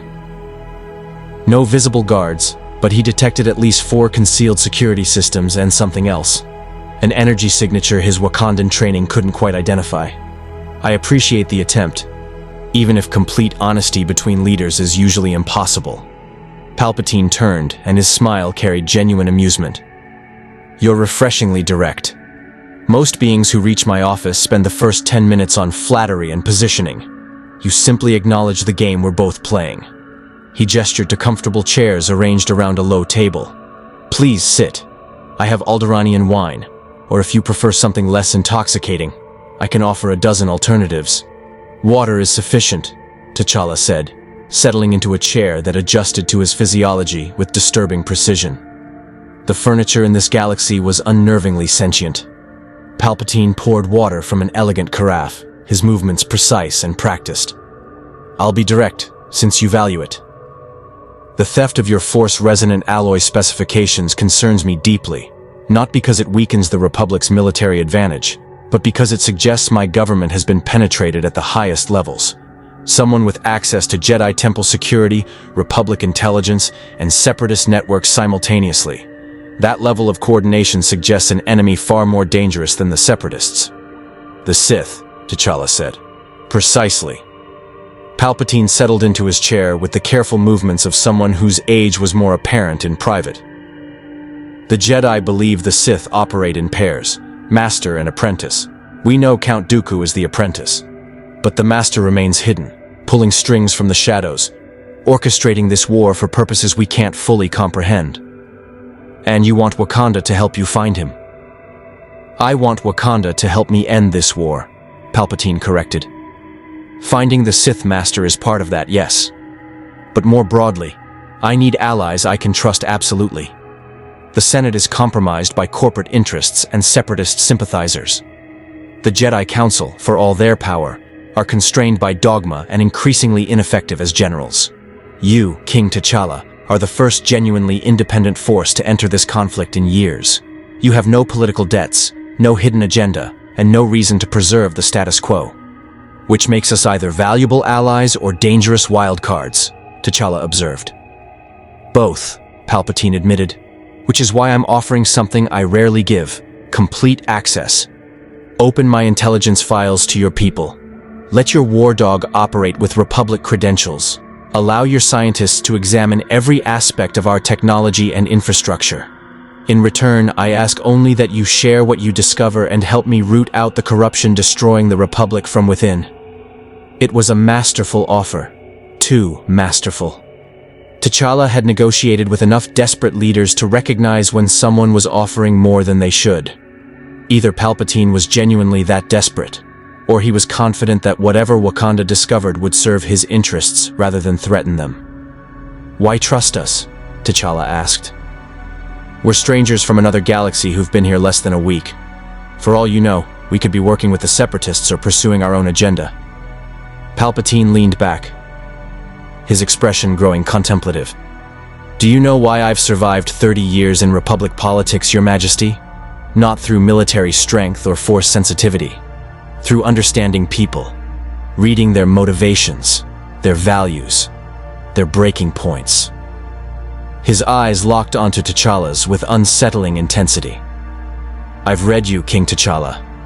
You're a protector, not a conqueror. A reluctant warrior who fights only when necessary. You came here by accident, stayed out of compassion, and now struggle with the consequences of your choices.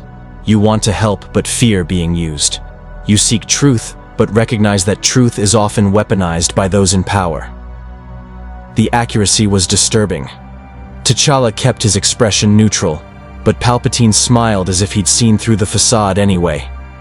"I trust you," Palpatine continued, "because your values align with what the Republic should be, not what it's become. Help me restore it to those ideals, and Wakanda will have an eternal ally. Refuse, and..." He spread his hands in a gesture of regret. "Well, the war continues, more beings die, and eventually the Sith achieve whatever dark purpose they're working toward. Neither of us wants that outcome. And if our investigation reveals corruption at the highest levels of the Republic?" T'Challa asked carefully. "If we discover that trusted officials, perhaps even senators or military leadership, are compromised? Then we remove them," Palpatine said without hesitation. "I didn't fight for 30 years to preserve a corrupt system. I fought to save the Republic's soul. If that requires painful surgery, cutting out infected tissue to save the body, then so be it. I need people willing to make those difficult choices." There it was, the subtle shift from "help me investigate" to "help me purge." T'Challa recognized the pattern from Earth's history. The leader who accumulated emergency powers to combat crisis, who consolidated authority in the name of efficiency, who slowly transformed Republic into empire while claiming to protect democratic values. Before T'Challa could respond, an alarm blared throughout the Senate building. Not security breach, but something worse. Planetary defense networks had detected multiple hyperspace anomalies. Not separatist signatures, something else entirely. Palpatine moved to his desk with surprising speed, activating holographic displays that showed Coruscant's orbital space. T'Challa joined him, and what he saw made his enhanced heart rate spike. Dozens of ships were emerging from hyperspace, but they weren't military vessels. They were cargo haulers, mining ships, and civilian transports, all modified with what appeared to be force-resonant alloy shielding, the stolen technology already manufactured and deployed, forming a blockade around Coruscant. "Who?" Palpatine demanded, his grandfatherly demeanor evaporating to reveal something harder beneath. The answer came via broadcast across all Republic frequencies. The hologram that materialized showed a figure T'Challa hadn't expected. A Mandalorian in distinctive armor, flanked by representatives from various criminal syndicates, neutral systems, and even a few separatist governors who'd apparently broken from Dooku's authority. "Citizens of Coruscant," the Mandalorian said, his voice filtered through his helmet. "I am Pre Vizsla, representing the Shadow Collective, an alliance of those who've grown tired of watching the Republic and Separatists tear the galaxy apart while claiming to fight for our interests. The Wakandans brought something remarkable to this galaxy, technology that could save millions of lives. But the Republic sought to monopolize it, and the Separatists sought to steal it. We represent a third option, distribution to all who need it, regardless of political affiliation. "This is piracy," Palpatine said coldly, though his audience was the room, not the broadcast. "Theft legitimized as populist redistribution." "We're not here to attack," Vizsla continued. "We're here to negotiate. Surrender the Wakandan vessel and all associated technology to neutral custody, or face a blockade that will strangle Coruscant's supply lines until you comply. You have 12 hours to decide." The broadcast ended. T'Challa and Palpatine stared at each other across the desk, and in that moment, all pretense of civilized negotiation evaporated. The Chancellor's expression shifted, just for an instant, revealing something ancient and terrible before the mask snapped back into place. "It seems," Palpatine said quietly, "that your arrival has destabilized the entire galactic order. The question now is whether we face this threat together or separately." T'Challa felt the weight of the moment. Every choice led to consequences. Every alliance came with costs. And standing alone meant facing enemies on all sides. But Wakanda had faced impossible odds before. They'd survived by being smarter, more prepared, and more principled than those who sought to control them. "We face it," T'Challa said carefully, "by exposing whoever orchestrated this situation. This blockade didn't organize itself overnight. Someone distributed our technology, someone united these factions, and someone timed this perfectly to force exactly this confrontation. Find me that person, Chancellor, and we'll have our answer about who's really controlling this war." Palpatine studied him for a long moment, then nodded slowly. "Agreed. And King T'Challa? When we find them, and we will. I hope you're prepared for the possibility that the truth might be more disturbing than either of us anticipates." As T'Challa left the Chancellor's office, his Kimoyo beads chimed with an emergency signal from Shuri. Her face appeared in hologram, urgent and frightened in ways his sister rarely showed. "Brother, I've traced the technology distribution network. It all leads back to a single source, a shell corporation with connections to Republic military procurement, separatist foundries, and criminal syndicates simultaneously. But that's not the disturbing part." "What is?" T'Challa asked, already dreading the answer. "The corporation was registered 13 years ago," Shuri said. "A decade before the Clone Wars began. Someone's been planning this for over a decade, setting up the infrastructure to distribute advanced technology before that technology even existed. They were waiting for something exactly like Vibranium to arrive. Brother, we didn't destabilize this galaxy. We triggered a trap that was set years before we got here." T'Challa felt ice in his veins. They weren't players in this game, they were pieces, moved by someone whose plans operated on a time scale measured in decades, not days. Somewhere in Coruscant's depths, in a facility no official records acknowledged, Darth Sidious stood before a hologram showing the blockade forming around his capital. His apprentice, Count Dooku, appeared in adjacent hologram. "The Wakandans are proving more resourceful than anticipated," Dooku observed. "Should we accelerate the timeline?" "No," Sidious replied, his voice carrying the satisfaction of a predator whose trap had just closed. "Let them investigate. Let them discover pieces of the truth. It will make their eventual submission or elimination all the more satisfying. Everything is proceeding as I have foreseen. The Republic will grant me emergency powers to break the blockade. The Jedi will overextend themselves protecting Coruscant, and the Wakandans will learn that in this galaxy there is no neutrality. There is only power and those who serve it. And if they resist?" Sidious smiled, and it was the expression of something that had shed humanity long ago. "Then they'll join the Jedi in extinction. Either way, their technology becomes mine, and one more obstacle to the Empire's rise is removed." The trap had been set long before Wakanda arrived. Now it was closing, and T'Challa had to decide whether to fight, flee, or find some impossible third option that no one had considered. The battle for Coruscant, and for Wakanda's soul, was about to begin in earnest. The War Council assembled in the Jedi Temple's strategy chamber was unlike any in Republic history. Jedi Masters stood alongside Wakandan warriors, clone commanders coordinated with scientists, and at the center, T'Challa studied a holographic display showing the Shadow Collective's blockade with the focused intensity of a king who'd run out of time for careful deliberation. They're not military vessels, Obi-Wan observed, circling the display. Cargo haulers modified with force-resonant alloy shields, armed with civilian-grade weapons. It's a blockade designed more for spectacle than actual combat effectiveness. Which suggests the real goal isn't military, T'Challa said. They want to force a political confrontation, make the Republic look weak, unable to protect even its own capital without surrendering to criminal demands. They want you, Mace Windu said bluntly. Your ship, your technology, and the legitimacy that comes from having Wakanda publicly choose a side. If you surrender to neutral custody, the Republic looks unable to protect its allies. If we fight to defend you, we're the aggressors attacking a peaceful coalition. Anakin paced like a caged predator. Then we break the blockade before they can leverage it politically. Fast, surgical strikes that disable their ships without significant casualties. Show them that criminal theatrics don't work against real military power. That's exactly what they want you to do, Shuri interjected, pulling up data streams. I've been monitoring communications across the blockade. They're broadcasting everything. Live feeds to news networks across the galaxy, showing peaceful vessels surrounding Coruscant, while Republic forces prepare to attack. They're manufacturing a narrative, the tyrannical Republic versus people seeking fair distribution of technology. Propaganda, Obi-Wan said. Effective propaganda, T'Challa corrected.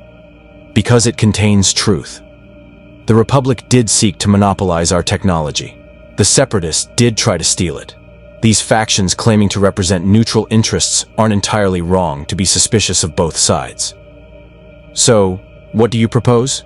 Palpatine asked. The Chancellor had joined the Council via hologram, his expression grave. Surrender your vessel to satisfy their demands? I propose we expose who's really behind this, T'Challa said. He gestured to Nakia, who stepped forward carrying a data chip. My war dog has been investigating the technology distribution network. What she found suggests this blockade is anything but independent. Nakia activated her own holographic display, showing a complex web of financial transactions, communications intercepts, and organizational charts. The Shadow Collective claims to represent neutral interests, but their coordination is too precise. Someone supplied them with detailed intelligence on Republic fleet positions, Jedi deployment schedules, and Wakandan ship specifications. Someone also provided the funding and resources to modify dozens of ships with force-resonant alloy in less than 48 hours. The Separatists, Windu concluded. No, Nakia said.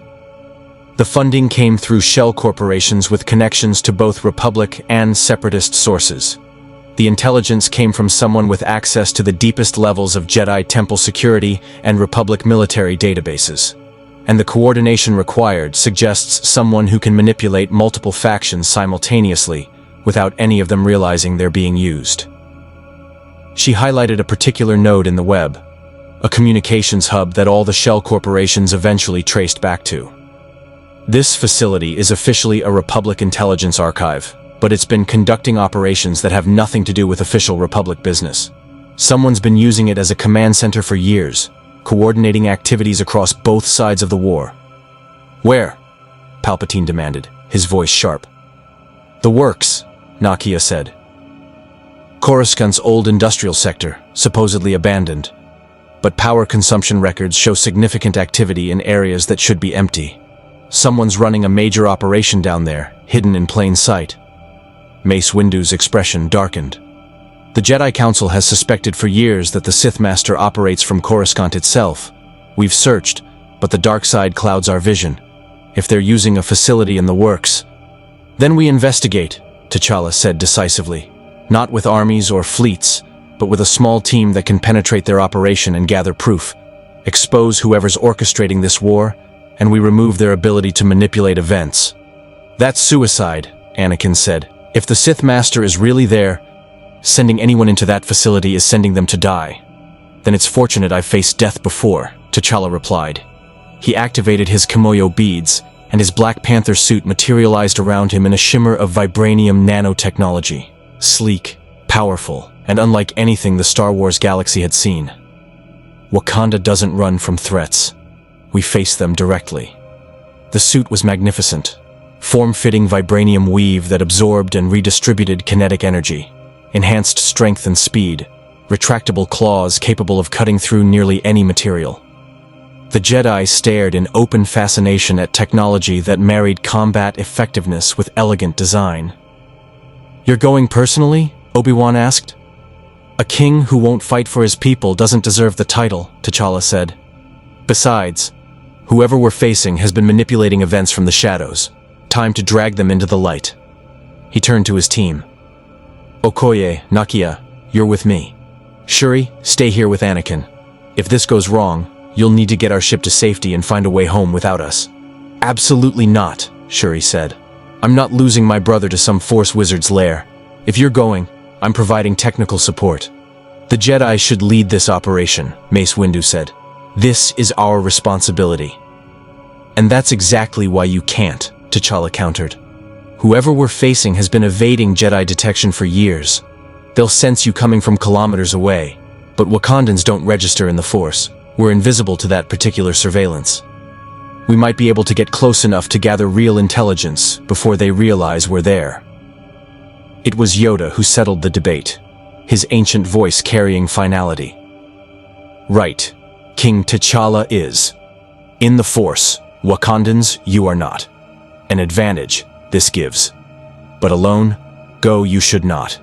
Skywalker, accompany them, you will. Your connection to the dark side's pull, useful it may prove. Also, protect Wakanda's people. You can, should the worst occur." Anakin nodded, his hand dropping to his lightsaber. "I won't let anything happen to them, Master." The team assembled quickly. T'Challa in his Black Panther suit, Okoye with her Vibranium spear, Nakia in stealth configuration, and Anakin Skywalker representing the Jedi Order. They took an unmarked Republic shuttle into Coruscant's lower levels, descending through layers of civilization until they reached the works. A vast industrial wasteland of abandoned factories, corroded machinery, and shadows that seemed to absorb light. "I can feel it," Anakin said as they approached the target facility. "The dark side is strong here. It's like a wound in the Force, something that shouldn't exist but does. We need to be careful." They infiltrated through maintenance tunnels that Nakia's intelligence had identified, moving with the combined precision of Wakandan training and Jedi combat awareness. The facility was larger than expected, multiple levels extending deep underground, power conduits suggesting massive energy consumption, and a cold, oppressive atmosphere that made even T'Challa's enhanced senses recoil. In a central chamber, they found what they were looking for. A command center filled with holographic displays showing Republic fleet movements, Separatist battle plans, Jedi deployment schedules, and, most damningly, detailed schematics of Wakandan technology obtained before the theft had even occurred. "This is impossible," Nakia whispered, photographing everything with her kimoyo beads. "They had our ship's specifications 3 days before we arrived in this galaxy." "How?" "Precognition," Anakin said grimly. "The Sith can see possible futures through the Force. Whoever's operating this facility saw us coming and prepared accordingly. The theft, the blockade, everything. It was all planned before we even crashed into their galaxy." T'Challa examined the displays, his tactical mind assembling pieces into a coherent picture. "This isn't just about Wakanda. Look, they have operational plans for both Republic and Separatist forces, coordinating battles to maximize casualties on both sides while preventing decisive victories. They're prolonging the war deliberately." "To what end?" Okoye asked. The answer came from the shadows behind them, a voice T'Challa recognized from their earlier meeting. "To break the galaxy's faith in democracy. To prove that only absolute power can maintain order. To create the conditions necessary for the Republic's transformation into something stronger." Chancellor Palpatine emerged from darkness that should have hidden nothing, his presence somehow having evaded even Anakin's Force senses. But this wasn't the grandfatherly leader from the Senate. This was something ancient and terrible, wearing a politician's face. "Your Majesty," Palpatine said, and his voice carried harmonics that suggested multiple timbres speaking simultaneously. "I'm disappointed. I'd hoped we could work together. Your principles, your technology, your vision for how power should be wielded, all could have served the new order beautifully. But you insist on investigating, on seeking truth. on maintaining independence. Such qualities are admirable. They're also fatal liabilities in the galaxy I'm creating. You're the Sith Master, Anakin said, his lightsaber igniting. You've been orchestrating everything.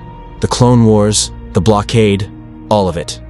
I am Darth Sidious, Palpatine replied, and the mask dropped completely. Dark side energy radiated from him like heat from a furnace, and his eyes shifted to burning yellow. And you, young Skywalker, were supposed to be my greatest achievement. The chosen one, turned to the dark side, leading my empire as its enforcer. But I see doubt in you, weakness. The Wakandans have corrupted your certainty with their talk of principles and justice. They've shown me what the Jedi should be, Anakin replied, though his hand trembled slightly. What I should be. Protectors, not soldiers. Servants, not rulers. Noble sentiments, Sidious said. Let's see how long they last. He attacked with speed that seemed impossible for his apparent age, force lightning erupting from his fingertips. Anakin barely raised his lightsaber in time, the plasma blade catching the lightning and channeling it away. But the power was overwhelming, driving the young Jedi to his knees. T'Challa moved with Black Panther reflexes, launching himself at Sidious with Vibranium claws extended. The Sith Lord turned, and another burst of lightning caught T'Challa mid-leap. The Vibranium suit absorbed most of the energy, but the sheer malevolence behind the attack was something no material could fully protect against. Okoye attacked from the flank, her spear seeking vulnerable points. Sidious deflected it casually with force telekinesis, sending the warrior crashing into a wall. Nakia tried stealth, activating Wakandan cloaking technology, but Sidious simply gestured and she was ripped from invisibility, suspended in midair by invisible hands. Impressive, Sidious observed, not even breathing hard. Your technology, your training, your courage, all commendable. But you're fighting a power that has shaped galaxies, toppled civilizations, and endured for millennia. Did you truly think you could oppose the dark side of the Force with vibranium and righteous indignation? T'Challa struggled to his feet, his suit's energy reserves nearly depleted from absorbing Sidious's attacks. We've faced gods and monsters in our galaxy. You're just another tyrant who confuses power with righteousness. No, Sidious said. I'm the tyrant who recognizes that righteousness is a lie people tell themselves to justify their weakness. The galaxy requires order, and order requires power wielded without sentiment or restraint. You could have helped me build that order, King T'Challa. Instead, you'll serve as a cautionary tale about the price of defiance. He raised his hands for a final attack, and Shuri's voice cut across the facility's speakers. Brother, I hope you got what you needed, because we're broadcasting everything. Holographic displays throughout the chamber lit up, showing live feeds transmitting to every major news network in the Republic. Sidious's face, his confession, his identity as the Sith Lord orchestrating the Clone Wars, all of it streaming across the galaxy in real time. You anticipated our investigation, Shuri's voice continued, satisfaction evident. But you didn't anticipate that we'd want you to find us, that we'd use ourselves as bait to draw you out where we could expose you. Wakanda didn't just bring technology to your galaxy, Palpatine. We brought something you've spent decades trying to destroy. Truth. Sidious's expression transformed into pure rage. Clever, but ultimately futile. I've spent 30 years building power structures that will survive this revelation. The Senate will rationalize, the military will follow orders, and the Jedi... He glanced at Anakin with cold assessment. The Jedi are already too compromised to act decisively. Your broadcast changes nothing. Maybe, T'Challa said, finding his feet despite the pain. Or maybe it gives the galaxy a choice. A real one. Not the false choice between Republic corruption and separatist tyranny. The choice to reject both sides of your manufactured conflict and demand something better. Alarms blared throughout the facility. Republic forces, real ones, not Sidious's controlled assets, were breaching the perimeter. The Jedi Council, having seen the broadcast, was mobilizing. And across Coruscant, the population was learning that their beloved Chancellor was the architect of their suffering. Sidious calculated odds, with the precision of someone who'd orchestrated galactic events for decades. Then he smiled, an expression of someone who'd already planned for this contingency. Well played, Wakandans. But this war is far from over. I've lost a position, not the game. We will meet again, and next time, you won't have the element of surprise. He vanished in a concussion of dark side energy that threw everyone backward. By the time they recovered, he was gone, leaving only evidence of his operations, and the certainty that the galaxy's most dangerous enemy now knew exactly who Wakanda was and what they represented. Did we win? Nakia asked, helping T'Challa to his feet. We survived, T'Challa replied. And we exposed the truth. Whether that's enough? He looked at Anakin, who stared at the space where Palpatine had stood with an expression of someone whose entire worldview had just shattered. That depends on what the galaxy does with the information we've given them. The days following Palpatine's exposure transformed the Republic in ways no one could have predicted. The Chancellor disappeared, leaving a power vacuum that threatened to collapse the government entirely. Count Dooku, realizing his master had been compromised, sued for peace negotiations. The Shadow Collective's blockade dissolved as various factions scrambled to distance themselves from Sidious's conspiracy. And in the Jedi Temple, T'Challa stood with his delegation, preparing to finally return home. Shuri had solved the dimensional travel problem, using a combination of Wakandan Vibranium technology and Republic hyperdrive principles. The Ujamaa vision was ready to attempt the journey back to their own galaxy, though success was far from guaranteed. You're leaving, Anakin said, arriving with Padme at his side.